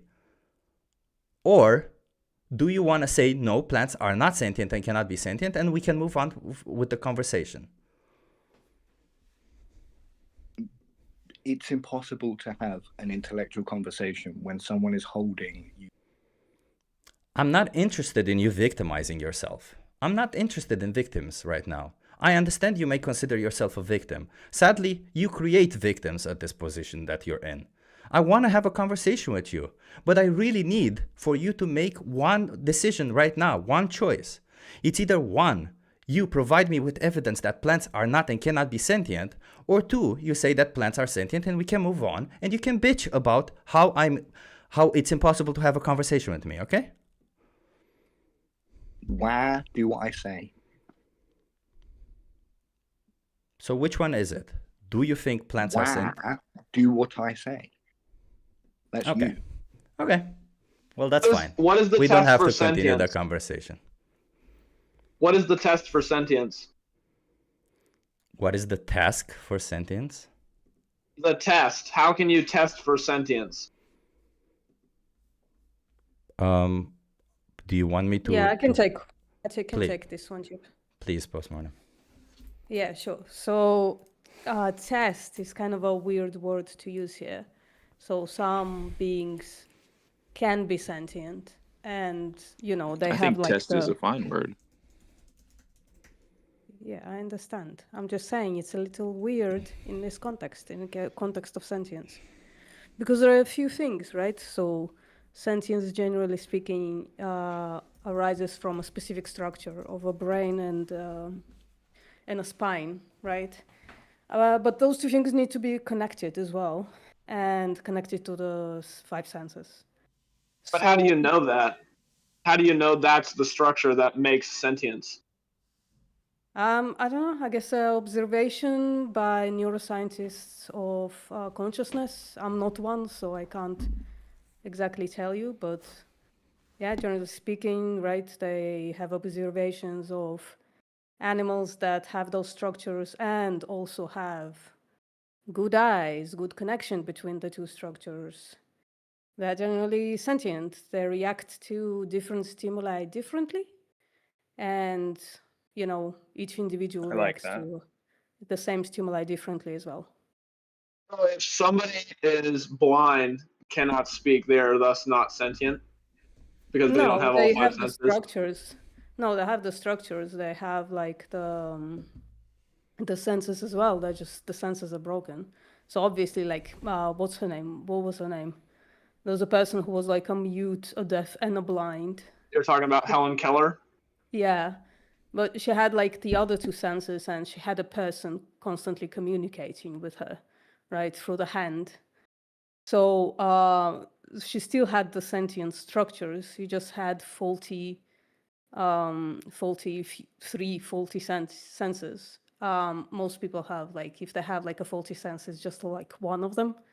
So blind people generally have like a faulty eye sense for which they compensate with other four senses, but they have the structures for sentience. So it's not like, well, if you're blind, then you can't be sentient when you have the structures. That's not how that works, right? We're speaking like about a population of animals. So for instance, like land snails, they have eyes that are maybe will allow them to be sentient, as in they are developed enough in the species to maybe have sentience. How But can you land prove snails are sentience to considered... me, though? Sorry? How can you prove that to me? How do you prove sentience Me? to me? I can Yes. show you How can you data. prove that? No, Can you take I'm a not... snail and say, well, this is for sure sentient, and we know that for a fact? Because there has to be. He speaks about the scientific Yeah. process. What is the Yeah, sure. scientific So, process for finding sentience? well, mine is I don't have a scientific process because I'm not a neuroscientist of consciousness, right? The information that I have about land snails is coming from a neuroscientist of consciousness. And they can't say that land snails are for sure sentient because they're kind of borderline. But generally speaking, it's it's a structural, the physical structural thing, and then you see the behavioral thing. So again, different stimuli they react differently to different stimuli. Generally speaking, that's sentience. So for instance, like Plants do that as well. They react to stimuli Plants as well. definitely meet that. Yeah, not differently though. So right, you have like the plants, right, that do react to stimuli. They react to all stimuli the same way. So like Venus flytrap, for instance. If you put any kind of pressure inside the mouth, they're gonna close the mouth. So mouth, I'm calling it metaphorically a mouth, right? So if a fly flies in there, it's gonna close. If you put like a fucking lighter in there, it's gonna close. The same thing goes for plants that are like kind of close. If you caress them, they react the same way. They close the leaves. If you like put them on fire, they close the leaves. The same thing. On the other hand, if you kick a puppy or if you caress a puppy is going to react differently to those stimuli. I don't see how that makes one thing sentient and one thing not sentient just because Well, give you one can, thing you know what you two can do? different.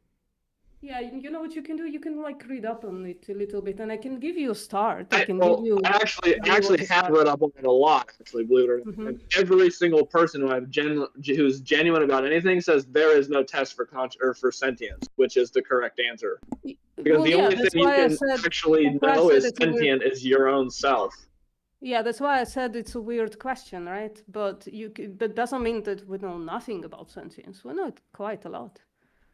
So you can read up on how the neuroscientists of consciousness generally can, indicate one animal to be sentient, another animal not to be sentient, and I can give you something to read. They can't do that.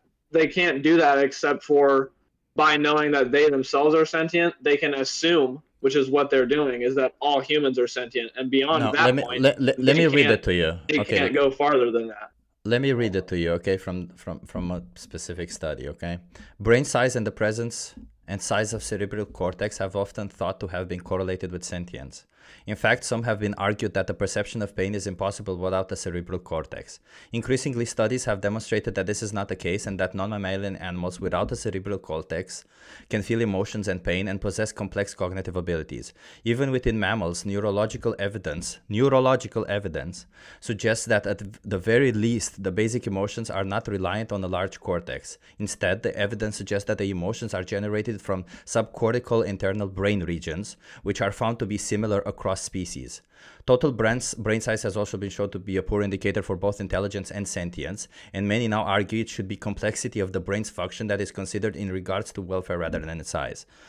So there's a lot of things to be said there, but it is pretty clearly that it's about it's neurological evidence, and we as postmortem has clearly stated, and I will also clearly state it.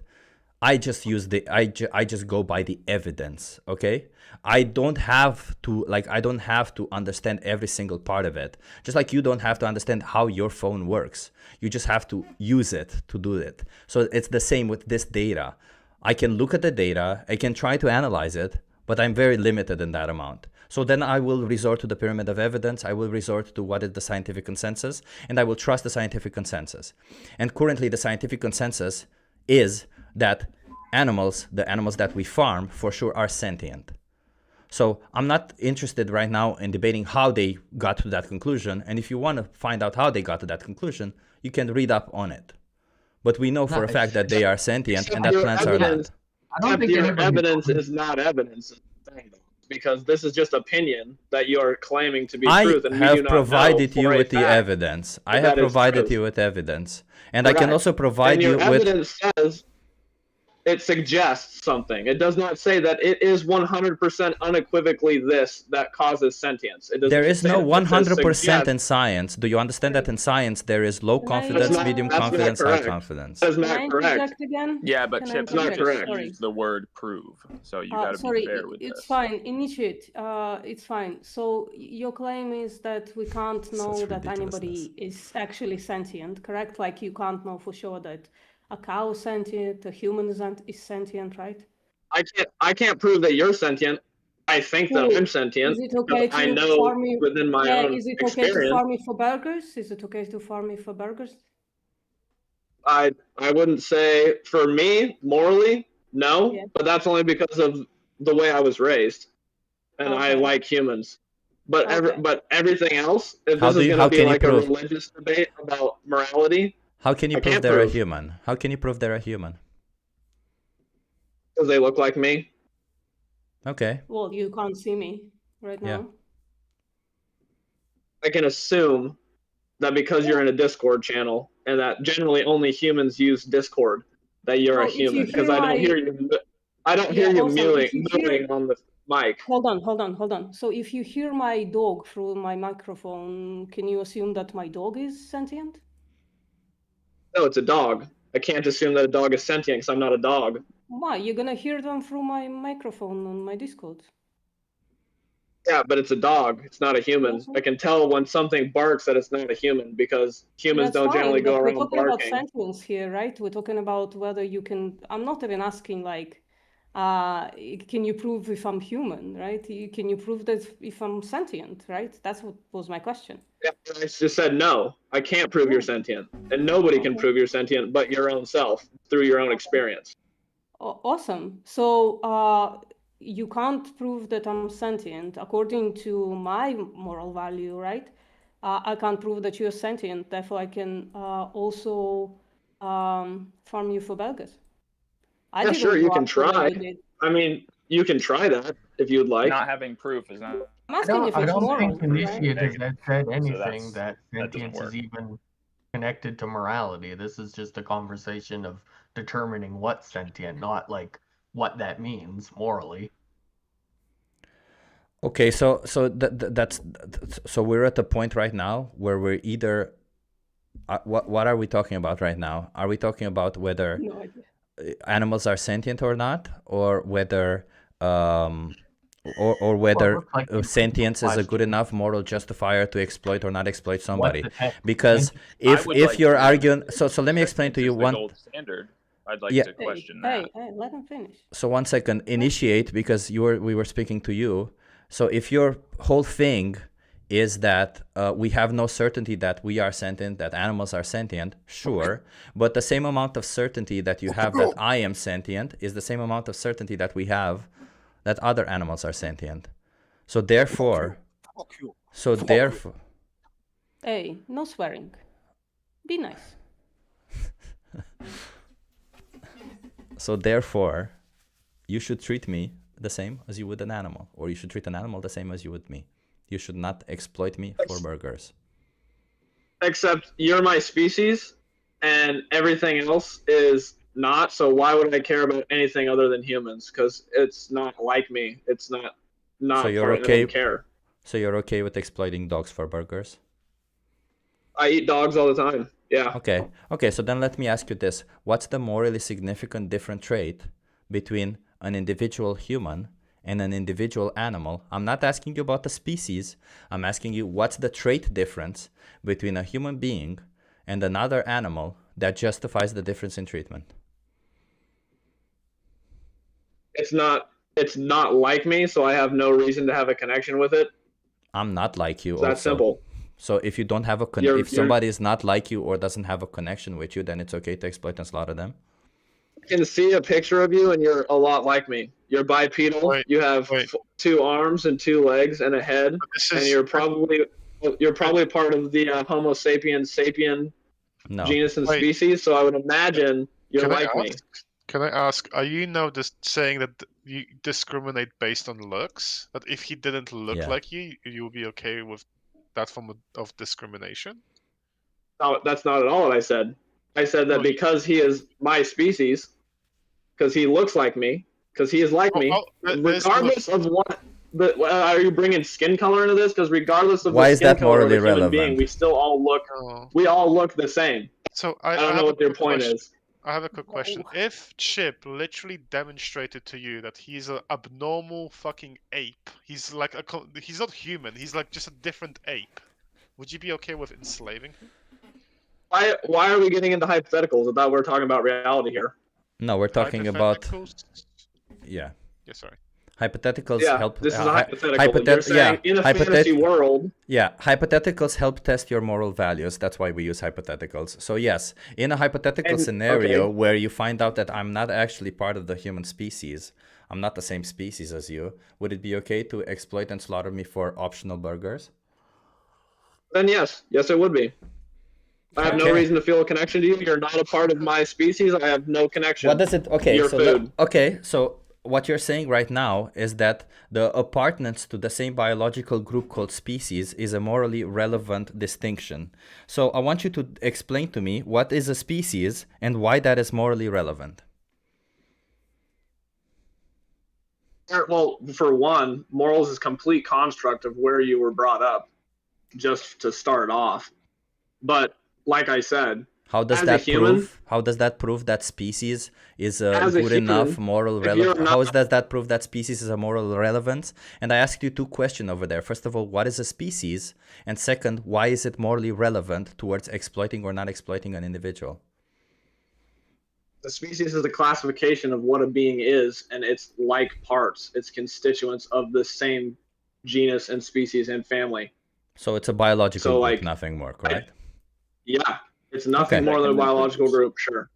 Okay, so if I pick a different biological group... Let me say this, hold on, one second. Let me say this. It is evolutionarily non-beneficial for a human to be anti-human, because if you haven't noticed, we're kind of group creatures. So if it's good for me, it's good for you. If it's bad for me, if it's bad for you, it's probably bad for me. So not being pro your species means that you're probably not going to make it very long. Can you show me evidence for that? Can you show me evidence for that last claim that you made? That it is evolutionary beneficial for me as a human being to not exploit other human beings? Yeah, sure. Because if you don't, you get killed and then you're dead. That's not evidence. That's evolutionarily that's non-beneficial. No, well, it's pretty simple. Well, I can explain to you because If I choose to enslave you, it will be beneficial for me and for my family. So I could advance humanity by enslaving half of humanity. We could advance so much faster if we enslave them and put them to work non-stop. So it would be beneficial for the human race if we would exploit some human beings. But that's if you don't get whacked first. If you don't get whacked first. Even if I do, it would still be beneficial for the evolution of humanity. Even if one individual who has slaves, it would still be beneficial for humanity to enslave others, because you could yet again achieve more by making them work nonstop. But my question to you was, what are you trying to achieve? A civilization? Because that's not evolutionarily beneficial. It sounds like it is evolutionary beneficial, but my question to you wasn't that. So I'm asking you yet again. The continuation of genes would be evolutionarily beneficial. Sure. So I'm going to ask you yet again. Yeah, so I gotta disagree as well.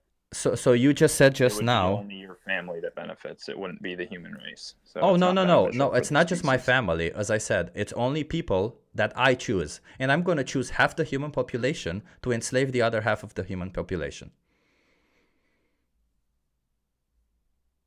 How can you outline that is beneficial for humanity? Because I challenge you. Because be unable to. Because the other slaves would work so much.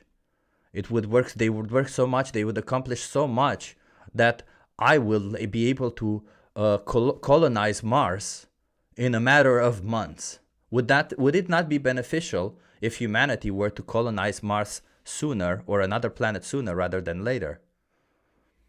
More than half. Why would you think that that's beneficial anyways? Why would it be beneficial for a species to be interplanetary?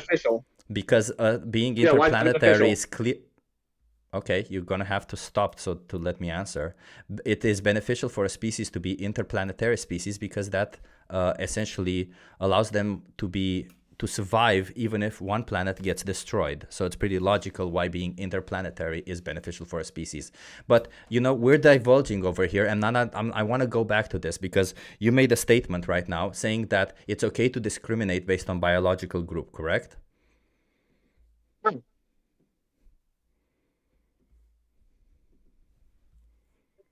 So if they're your same species, discriminate against them. It doesn't matter. If you're a human, why should you care about a dog? Why should you care about a cat? Why should you care about a bird? So you made a statement that said it's okay to discriminate based on biological group, correct? Yeah, based on speciation, yes, correct. No, I'm not interested which biological group you chose. You just chose an arbitrary biological group, correct? Because you have no logic behind why a biological group is the logical group to choose. As I just proved to you, you can choose another biological group and you can yield even more benefits. So you just choose one biological group and it said it's moral to exploit based on this biological group. So it's okay to... If it's for the betterment of all of humanity, yes, it is okay. Okay, so do you think it would be better for all of humanity if we killed off all the people who have the genetic diseases?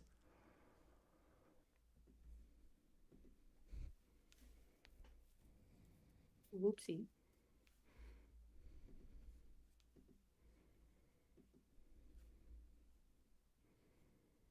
Wait, did he hear your question? Did you hear my... I'm contemplating. I did. Bite the bullet, baby. Bite the bullet. Oh, it gets me. May I ask you what biological diseases genetic diseases you're speaking of? MS, multiple sclerosis, for example. There's several genetic diseases. MS is one, but there's several other diseases that impair humans, that make them suffer, go through from gene to gene. So yeah, go on. Sorry. Do you know that it goes from gene to gene and that it's not just the unfulfillment of a gene? Can you prove that? We have prove that? We have several diseases that are definitely genetic and that are transmitted genetically. Yes. Can you name one? Jesus fucking Christ! Yes. Without a doubt, unequivocally, only genetic play. Yeah, no cussing, please. Let's be nice here. What do you mean only genetic? That's unfair. So something can be genetic but exacerbated by lifestyle. He's claiming that there is a genetic disease that we need to get rid of. So if there is a truly only genetic disease that is a problem, okay, let's talk about it. Let's imagine that because there is I would one. say there is not one. Okay, so if hypothetically there was a genetic disease, okay, that would be transmitted, like for example, cystic fibrosis that I just found, I just looked now. If two individuals with cystic fibrosis reproduce, they will produce another individual with cystic fibrosis, or sickle cell disease. So if we have these, we have genetic diseases. I'm sure you're aware of them. Would it be okay to kill off the human beings who have genetic diseases, or to exploit them and then kill them off? I won't speak to hypotheticals. So unless you can prove to me for a fact, which you cannot, because Jesus fucking Christ, man! No, stop being intellectually dishonest. Stop being intellectually dishonest. I'm not making a claim. I asked you if hypothetically a disease were to be genetic, okay, and it would be genetically. I won't speak I can give you an example of a disease. I'd like to talk about reality. Give me an example. Yeah, I'll give you an example of definitely a genetic disease. It's called the gene is called MER2K. I'm gonna write it down in the chat. So MER2K.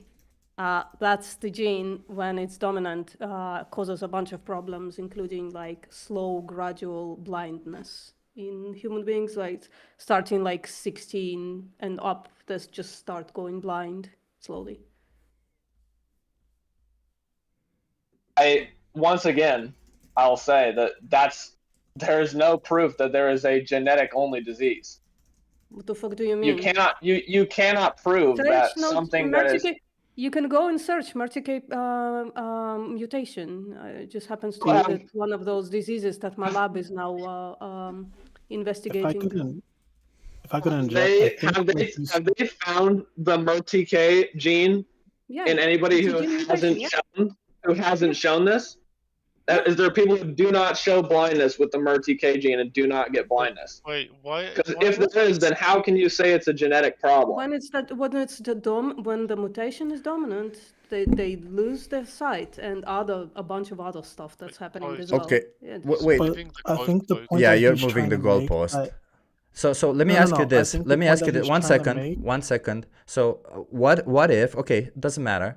Let's say 60% of the people with that genetic disease will not only spread the disease further, will spread that gene or the potentiality for disease further. When in fact, if you would kill them off, there would be no such thing as a genetic disease anymore. So would you be in favor of killing off these people that would increase the risk of such a disease for further populations, for further individuals? Absolutely. I won't speak to hypotheticals because you're trying to catch me in a. This isn't a hypothetical, dude. This is pretty clear. This is what happens with every single genetic disease that we have out there. This isn't a hypothetical. Every single genetic disease that you have is coming from a recessive or non-recessive gene, and that gene is transmitted genetically. Okay, most of them are. They're called. They're called autosomal dominant genes. Autosomal recessive genes. Okay, so these genes do increase your risk that you may have a genetic disease. So my question, and you not only that, but you will pass on that gene to somebody else. Take for instance, male pattern baldness, right? That is a gene that causes men to be bald. Do you like men being bald?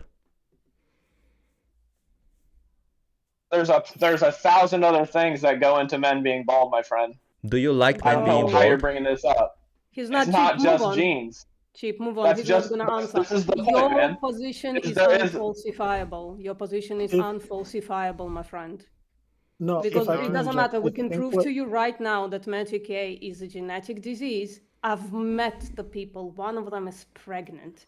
So but you're going to keep dodging the question because you have incredulity. You don't understand the subject.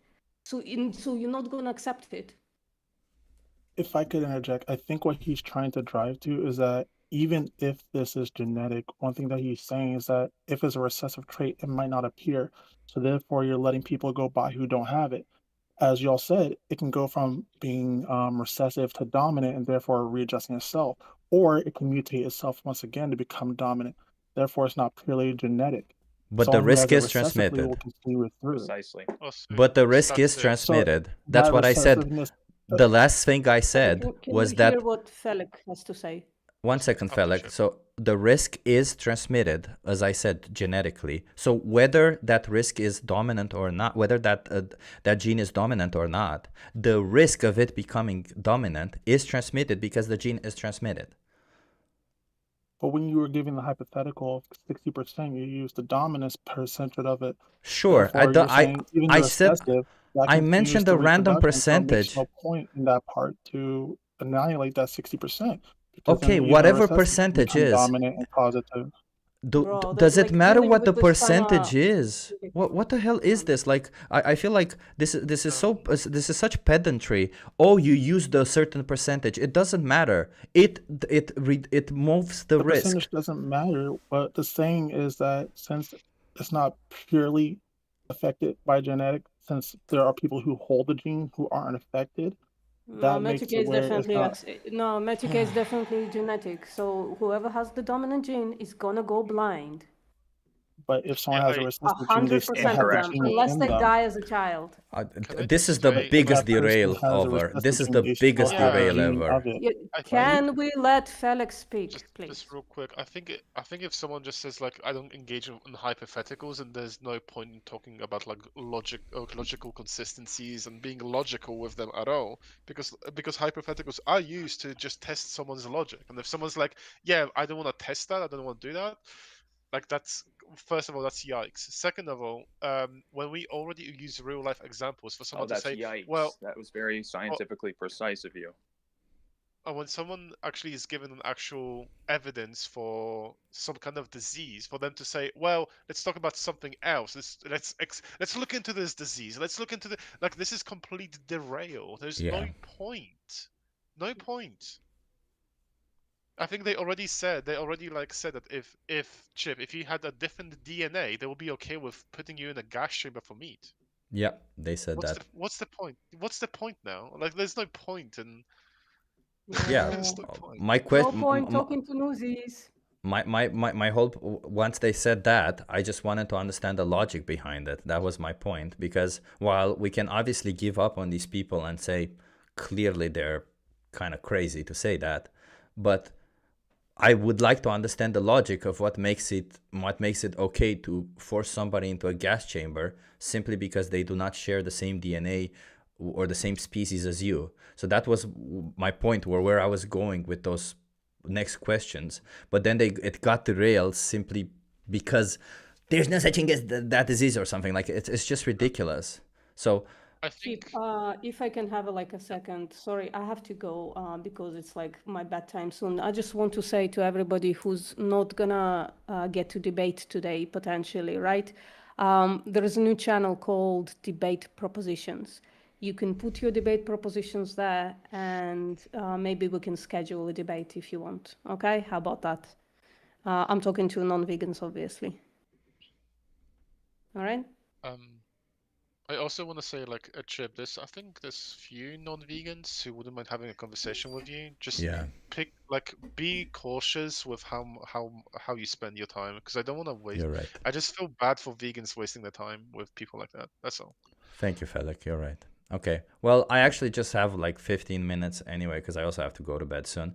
So I want to have some conversations, but I want with somebody who's actually going to be honest, not try to derail or move the subject onto something else. So speak now, please. There's several of you over here.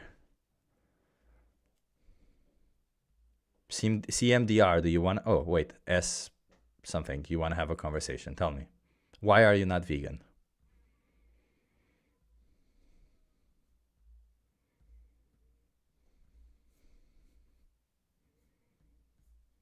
I can have a conversation if you want. I think the other I can't see their name right now. Wait, let me disable stream well, name. They wrote LMAO. Static Shock. But... Static Shock. You said yes. Yeah, so Static Shock. You were I saw that you wanted to have a conversation for a while now. So why are you not vegan? Well, the first thing I want to establish is, do you see humans as greater or equal to other animals? I see humans as being greater to other animals. Okay. In that sense, if Can we you are please considered answer my greater to these question now? animals, Why are you not vegan? why am I not vegan? Yeah.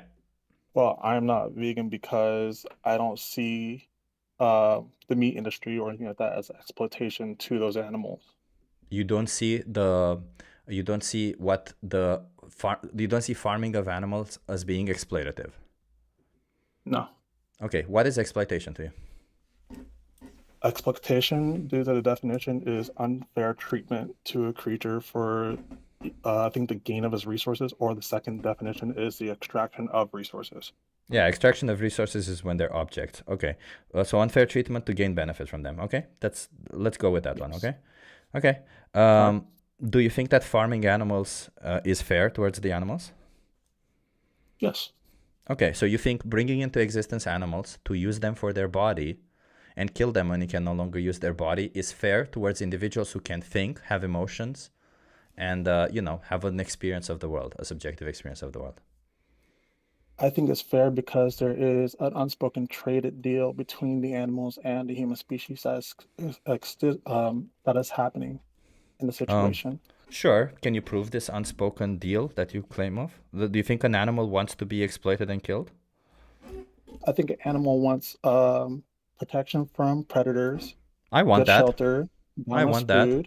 I want that. And you do. And notice that you don't have someone providing that to you. Now, we do provide that to animals. Would that mean that it's okay for we do somebody get to things kill from me? them. Would that mean that it's okay for somebody to kill me because they provided me with If you- protection, shelter, and food? If you sell your right to them like that way, then yes. Okay, but what if I'm intellectually challenged and I cannot consent to any of it? I'm just in a position where I don't really understand what consent is. I have the same intellectual capacity of an animal. Would it be okay then for somebody to,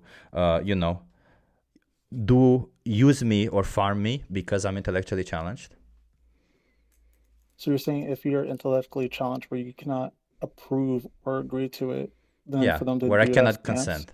Yeah, where I cannot give informed consent. So if you can't consent nor deny consent, then how are you engaging with the sense of someone just providing that for you?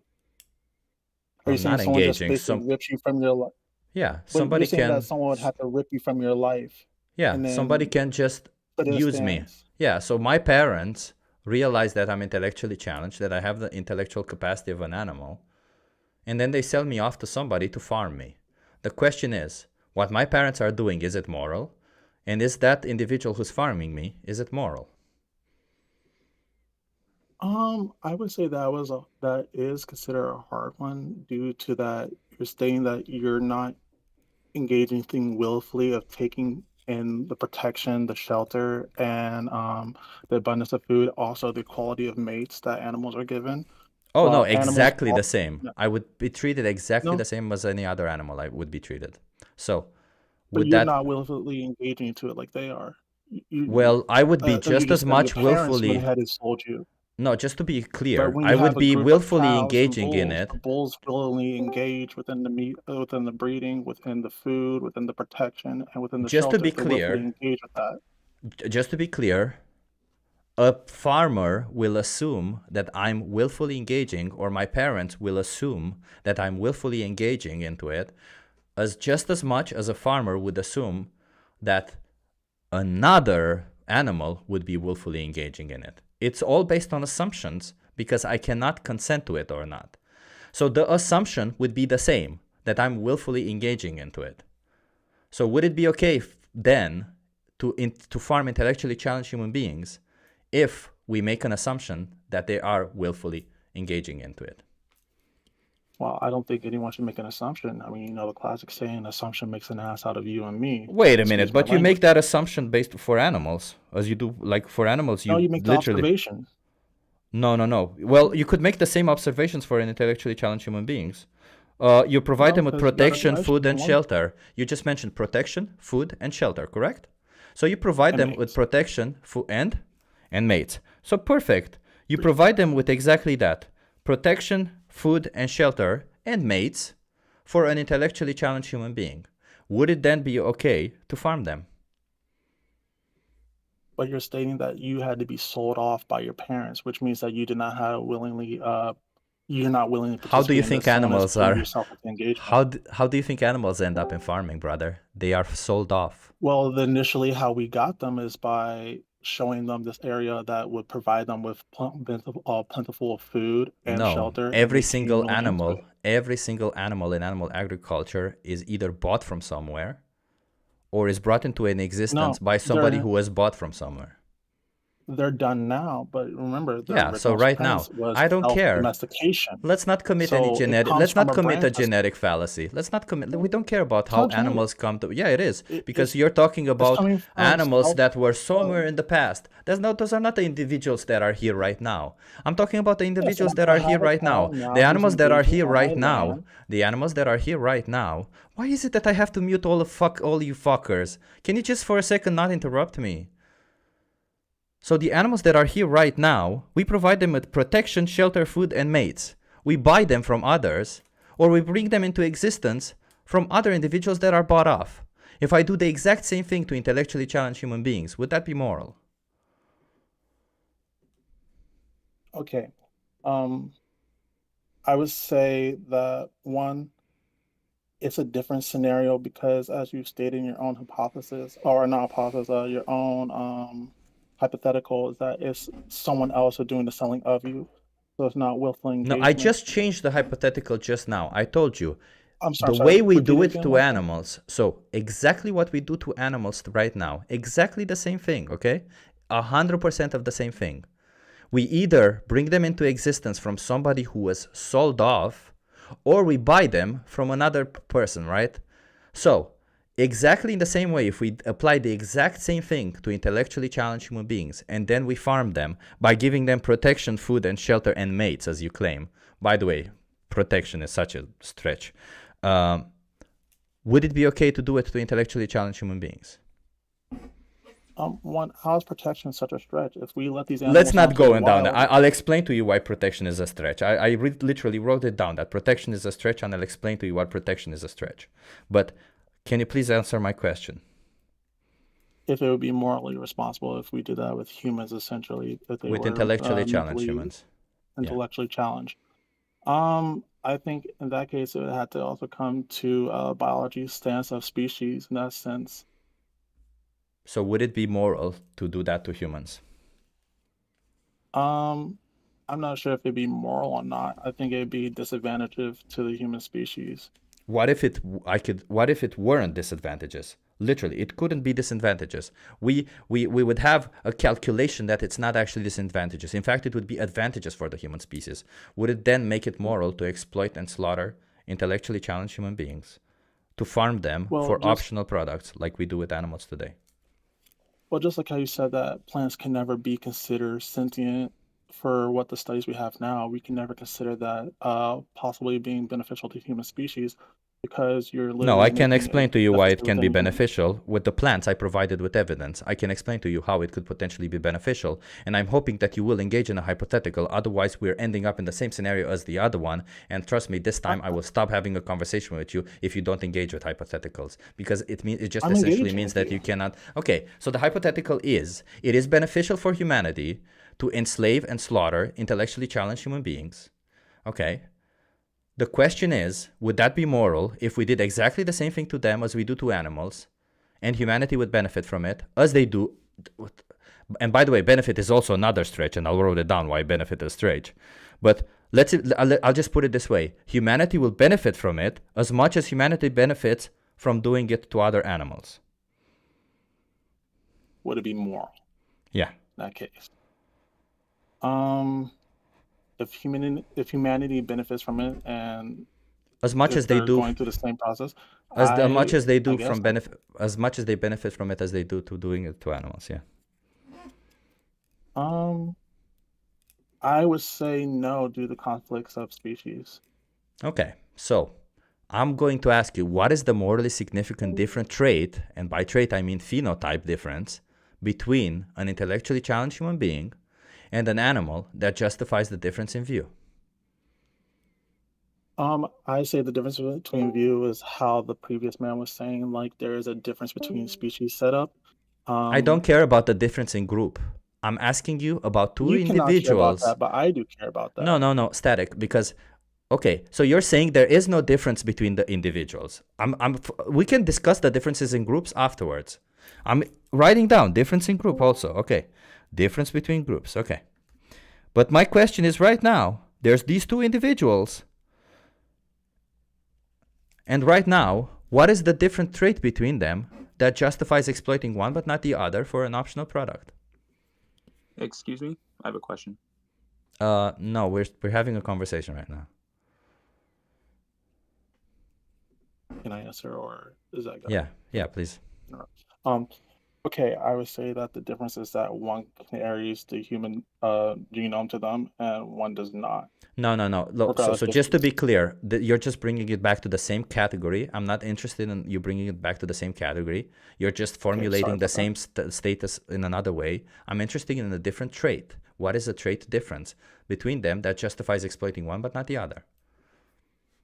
Well, the trait that you're wanting me to state is not the one that you're looking for, because I'm stating that due to them having a shared biology. That's not a trait. Biology is not a trait? No.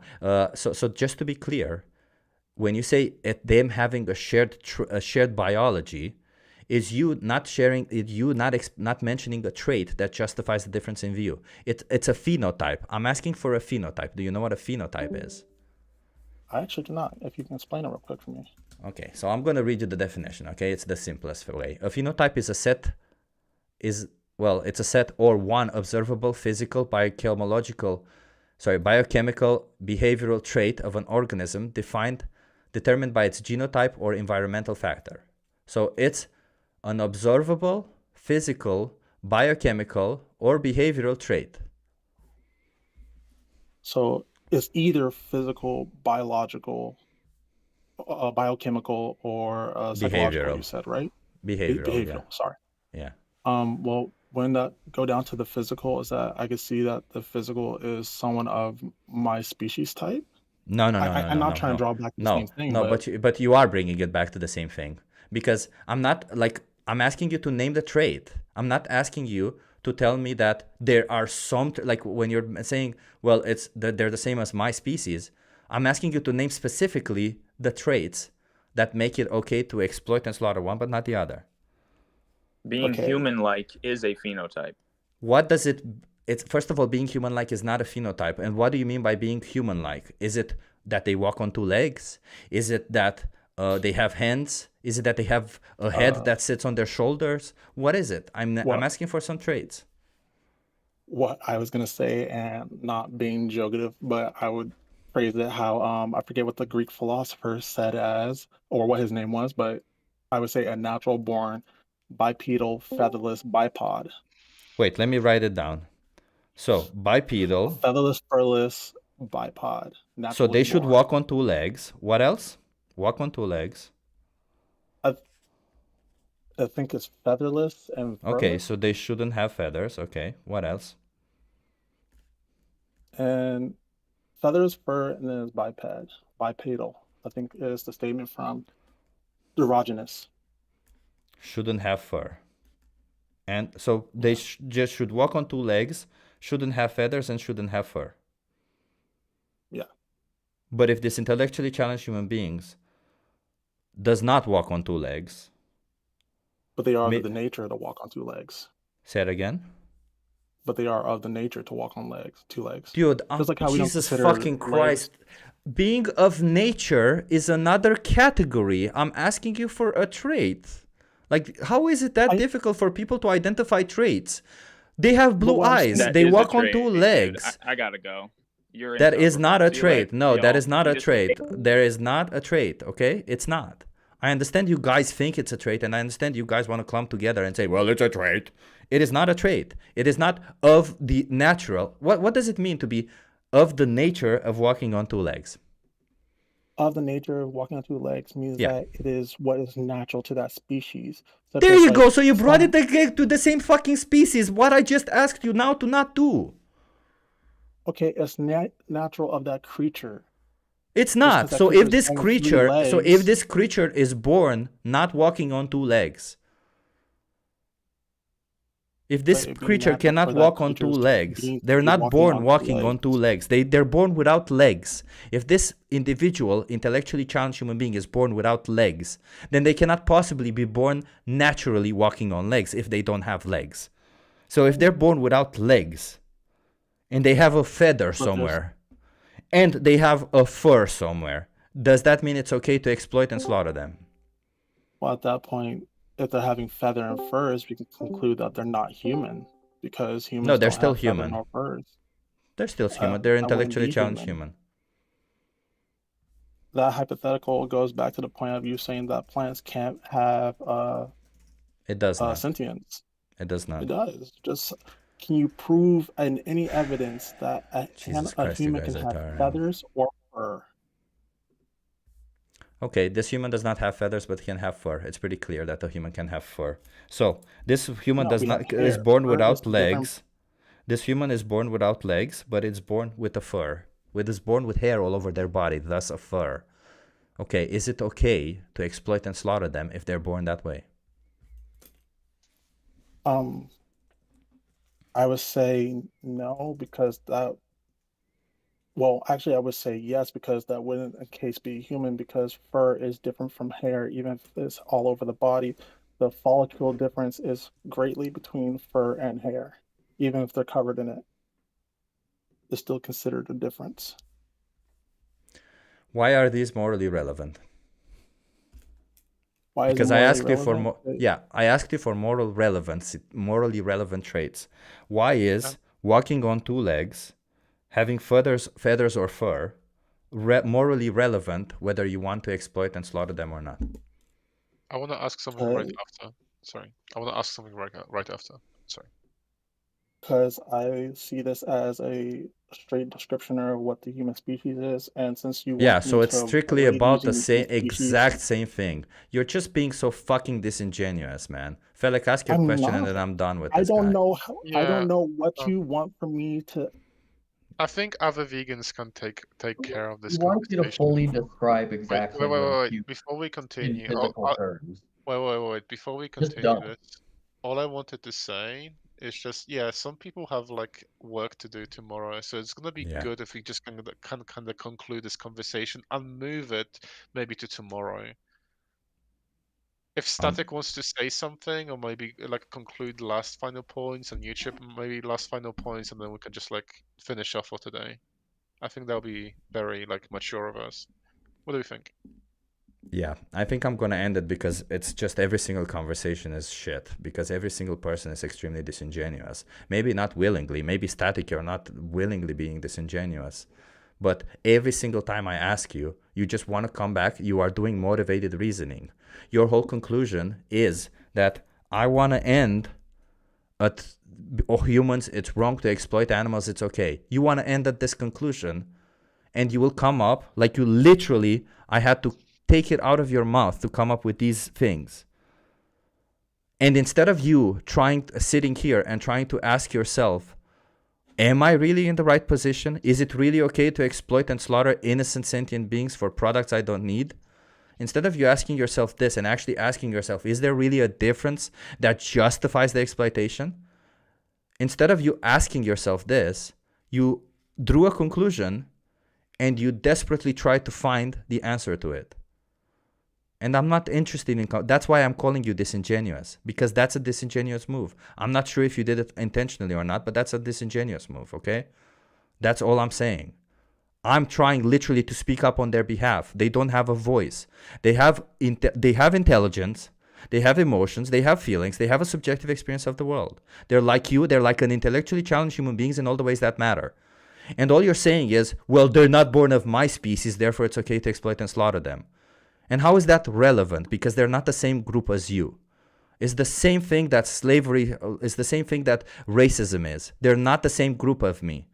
There's no relevant reason for me to judge somebody based on the color of their skin, but they're just not the same group as me, therefore it's okay. There's no relevant to judge somebody based on how they look like, even though they have the same cognitive abilities and they experience life the same way. but I'm going to judge them because they're not part of my same group. That's all I'm saying, Static. Am I able to speak now? Or am I Yeah. still Do muted? you want to draw a conclusion, or that's it? You have time for a conclusion, and that's it. I'm done. Okay. Oh, sorry, this got a little heated. That wasn't my intentions. I'm not trying to be disingenuous. I have questioned this, but the thing is, the answer that I arrived to is not the answer that you want me to arrive to. I am not able to it's not a explain it in a logical way. answer. I'm sorry for interrupting you. It's not logical to you. No. It's yet again, it's just a biological group apartness. You wouldn't judge. Like you think racism is bad. Am I wrong? Am I wrong in assuming that? Is racism bad? Yeah. I do think racism is bad because we are all part of the same species. Is okay, racism is bad. Okay. Is sexism bad? Because we're all part of the same species. Okay, so you see what you're doing right now is you're saying all of these other discriminating based on all of these other groups are bad because we're part of this larger group. And what I'm telling you is discriminating based on this group that you're saying is bad because we're all part of an even bigger group, and that's called sentient beings. And the reason why sentient beings is not just an arbitrary group or an arbitrary trait that we pick is because sentient beings separates subjects or individuals from objects. And all I'm saying is extend the moral consideration to all individuals, to all subjects. Well, I guess the reason why I don't have that full depth of extending it is because just like how you're wanting me to have consideration, because I will say at the start of the conversation, my stance is usually that animals and humans, we are equal. And since in the case that we are equal, what animals do is fine for humans to do. If animals hunt other animals, then it's fine for humans to hunt other animals. Wait a in the end, minute. it's just animals hunting animals. So is it okay to rape because animals rape other animals? Animals don't typically rape other animals. Oh yeah. Through shows of dominance. Animals rape other animals a lot, not just a little, a lot. So is it okay for humans to rape other humans because animals rape other animals, including individuals of their own species? Can you give examples of that? Sure. Ducks rape, for example. Oh, bro, dolphins. Dolphins rape, ducks rape, yeah. Well, isn't it usually within the stance of dogs, or I'm not sure about dolphins, but dogs, isn't it usually that the females submit to dominant males and let's just conclude this real quick. Just if we demonstrate that animals do rape each other, should we copy that action? I wouldn't know. That would be a huge evolutionary difference of how we have evolved today. So to take that scenario and try to address it would be very difficult. So just real quick, yes, no, or don't know? Don't know. Okay, cool. Let's end it there. Chip. Yeah. Okay, I'm gonna go.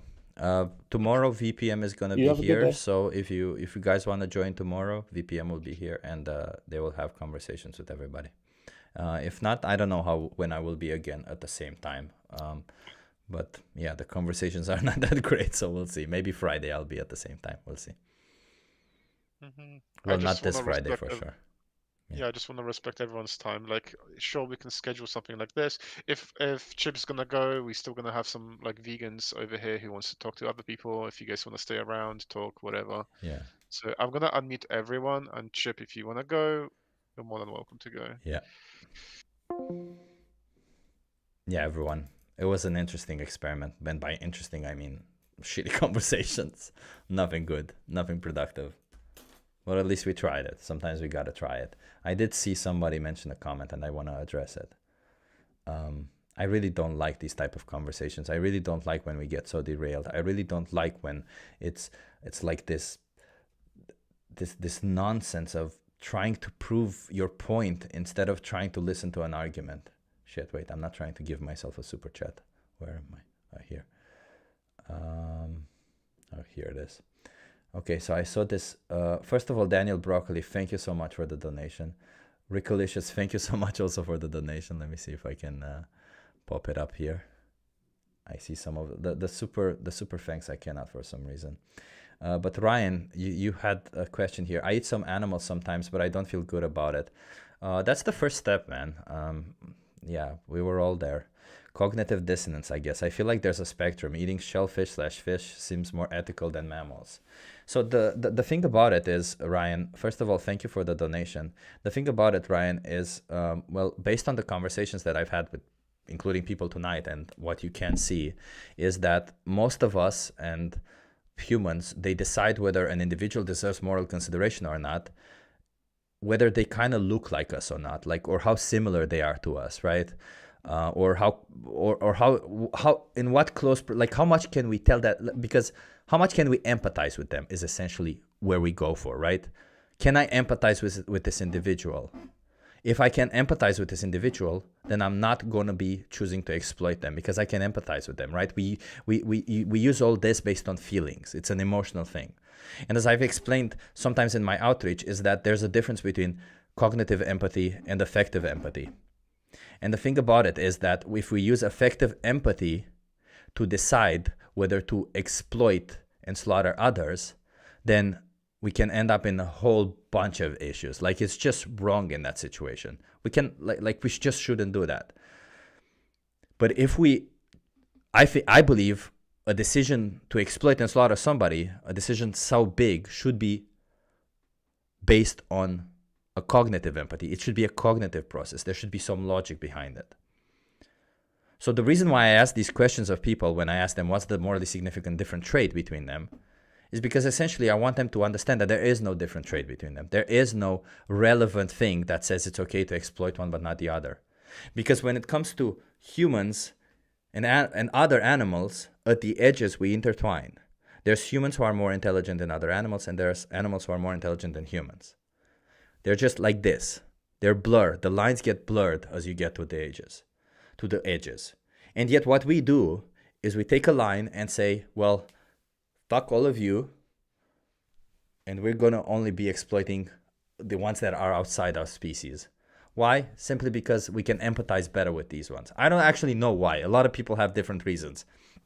But I think it's an emotional thing. So the thing about fish, as you mentioned, Ryan, because that's what I wanted to go with. The fish are just the hardest for all of us to empathize with. Because fish just look the most different from all of us. Fish are just individuals who have no limbs. They have essentially no head. Well, they do have a head, but it's kind of like continuing from their body. Fish are just like these weird creatures to us. They kind of look weird. We kind of see them as like objects moving around in the water or something, right? But the reality is they're not. If we use our cognitive process, if we use the empirical evidence that we currently have on our hand, we know that they feel pain. We know that they have an experience of life. We don't know how rich that experience is, but that also does not knowing how rich that experience is does not mean that it is less rich or as rich as ours. It could also be more rich, right? Or it could be just as rich or less rich, of course. Like, it doesn't really matter. The way I see it, the richness of an experience isn't necessarily defined by the brain size or anything. It's more than anything defined by the sensory, the senses that you have. Take, for instance, I'm sure that a dog has a much richer experience of life than we do, because a dog has better hearing, has better smell. I don't even know about the taste. Maybe they even have better taste. But all of that creates a much richer experience. They create a much different and richer experience of life. All I can say is that, like, I don't know which one is richer or not, and obviously that will depend on who you're asking, right? Because if somebody values, for example, like if you ask a musician who values sound more than anything, they might say that a dog's experience is far superior to ours because dogs can hear way better. If you ask somebody who values smell more than anything, they would say the same thing. If you ask somebody who values intelligence, they would say that a human's experience is more than a dog's experience, right? So it doesn't really matter. At the end of the day, we can acknowledge that every individual's experience is different, including yours to mine. And that the fact that you have an experience means that I do not have the right to come in there and fuck with your experience, because it's your own. And I have no right to come in there and just rip it apart, exploit you, kill you, do whatever, simply because I want to. Because that's the big part of veganism. We don't need to do any of it. All of it is optional to us. We can be healthy on a plant-based diet. We don't need to kill them to wear their clothes. We don't need to test on them. None of this is needed. So at the end of it, you just gotta ask yourself, if a different being lands on this planet, let's just imagine an alien. I keep coming up with hypotheticals because there's no other way to come up with. We live in a world where we as humans have dominance over everybody else. But if there ever came an individual who could have dominance over us, even if they're maybe even of the same species, but they draw a different line. They don't draw the line as species anymore. They draw the line at maybe even money, how much money you have. Because they claim we're superior. You see how easy we make money and how difficult these people make money? We're superior because we easily can make money easily. So they draw an arbitrary line and they say, well, it's okay to exploit and slaughter you for this arbitrary line. And then they come up with rationalizations and justifications for it, as the individuals who I spoke to tonight do. Then we end up in a shitty situation where nobody's good. And that's where we're at now. Animal agriculture is not good for us. It's not good for them. Well, it's not good for them first and foremost. It's not good for animals. And it's definitely not good for us also. It destroys our environment. It pollutes our waters. It causes eutrophication. It causes, like obviously the environmental effects are pretty bad. There's the effects that it has on the slaughterhouse workers. There's the effects that it has on the society itself for the fact that we say it's okay to exploit and slaughter others simply because of how they look like. There's the effects on our economy also because, you know, we have to subsidize all this. The only reason why animal products are so cheap is because they're subsidized by the government. So I don't know, like, it's just, for me, it's very sad to come up when I come here. I come always good intended and want to have conversations with people, and I'm good-willed. Sometimes I make fun of people, but I make fun of ridiculous statements. And I'm even in that situation, I'm kind of good-willed. I'm not trying to make fun of individuals necessarily for them, but rather their statement that they're making. And it's kind of sad for me because they're not winning. I'm not winning. And humanity is definitely not winning. Animals are definitely not winning. We're in a position where everybody loses, but the fucking corporations, the individuals who make a fuck ton of money are winning. So I don't know which side you want to be on. But whichever side you want to be on, I would say ask yourself all the questions that are required of this and just go deep into it. You don't have to make any promises. You don't have to make any choices. Ryan, I'm still referring to you. I'm sorry. You generally you don't have to make any changes. I would say take this mental process, remove the guilt, remove the fear that you might need to change, remove all of it. And for an hour, for however long it takes, sit down and ask yourself all of these questions. What exactly is the difference between me and them that makes it okay for me to do this to them? Is it just because I have power over them? And that's it. Just get to a conclusion. And what you do afterwards is yours to decide. Maybe you're in the same position. Maybe you do nothing afterwards. But it's very important that you at least think cognitively about this process. It's very important that you at least understand it properly. At least you understand kind of where you're at. And you can think of this process not necessarily as a process where because that's why I want to have these conversations on Discord, by the way. You can think of this process not necessarily as a process where you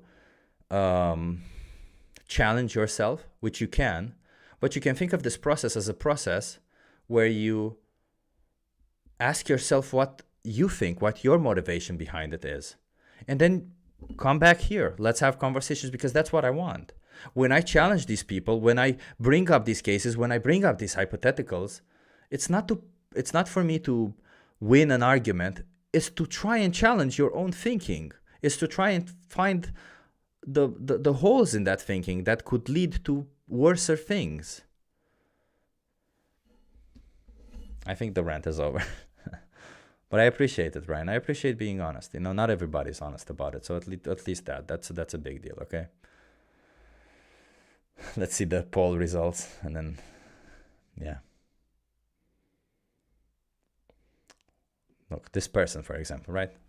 See, Chip, ask yourself, really ask yourself, why do animals, I'm guessing you say why do animals other than humans eat other animals? It's simple, because they need to. Do you think if a lion had a supermarket, and in that supermarket, he had the option to not kill a zebra, do you think he would choose to kill a zebra? Do you think a lion would choose to go through the process of killing a zebra? I'm just like, if you have the option not to do it, don't do it. And it's not about, like, you gotta understand the thing. There's a difference between a moral agent and a moral patient. Animals are moral patients more than anything. Sure, they have some form of basic morality. Like, there have been instances where lions have shown mercy for mother zebras or stuff like that because, they realize, hey, I don't want to kind of fuck over a whole family, So even animals have that sort of empathy. But at the end of the day, they have to kill. They have to do it. They simply have to. They don't have any choice. If I want to survive, I have to kill them. If I'm on a deserted island and I need to kill an animal to survive, I might resort to doing it. I don't know if I'm in that situation because there's other things to consider. I might consider companionship more than anything. But you're not in that situation. Jim Bile. You're not in a situation where you need to. You're not in the same situation that animals are. You are faced with the choice between exploiting and slaughtering an animal or not. And the thing about it is that your choice is as easy as your other choice. Whether you make this choice in the supermarket or this other choice is the same to you. Whether you make this choice in a restaurant or this other choice is the same to you. It's a little bit more difficult at first, or it's perceived as a little bit more difficult because it's a change, as any change in life is. But to you, it's exactly the same choice. To them, it's not. So why don't you consider them? Why don't you consider their perspective? Most individuals, if they would see dogs being exploited and slaughtered, they wouldn't go like, I'm going to exploit and slaughter more dogs. Most people are horrified at it. Thank you, Felix, for reminding me when am I going to bed. I'm going to go to bed. Sorry, I just kept asking some questions. You think you're honest, but you can't be honest if you don't understand. Simple. Yeah, like this person. How can you claim I don't understand? I consumed animal products, brother. I went through all the bullshit arguments. I went through them. I went through all of them. I even went through the argument of saying, I'm not the one who's paying for it. I want to pay for something else. I went through all of these dumbass arguments. But when you sit down and actually go logically through all of it, you realize that veganism is the logical conclusion. You have to go vegan. It's just a logical conclusion. There's no middle ground. Anything you come up with is debunkable. And then you just go even further. But what about this? What about this? All this whataboutism makes no sense. Because at the end of the day, it doesn't matter what a lion does. It doesn't matter what anybody else does. It doesn't matter if all the other humans do it or not. You are faced with a choice between exploiting an animal or not. It doesn't matter what everybody else does it. Your choice is yours alone, whether it is right or wrong. That's all it is.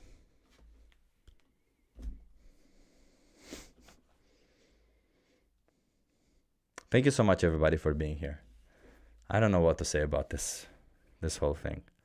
I wish it would have been a little bit better, but it wasn't the greatest. We'll try again. We'll try again in one evening. We'll try again. But if anybody else comes and wants to have a conversation with me, I'm not going to be nice to you if you're going to be disingenuous. Because we're getting nowhere, and I'm here to speak up on their behalf. And when you're just coming up with excuses like, but what about lions? But what about this? But what about that?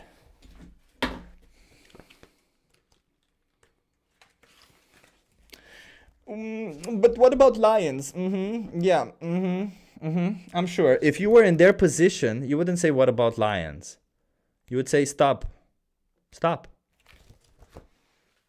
So stop. Have an awesome day or evening. Be vegan and stop oppressing animals, okay? Just stop.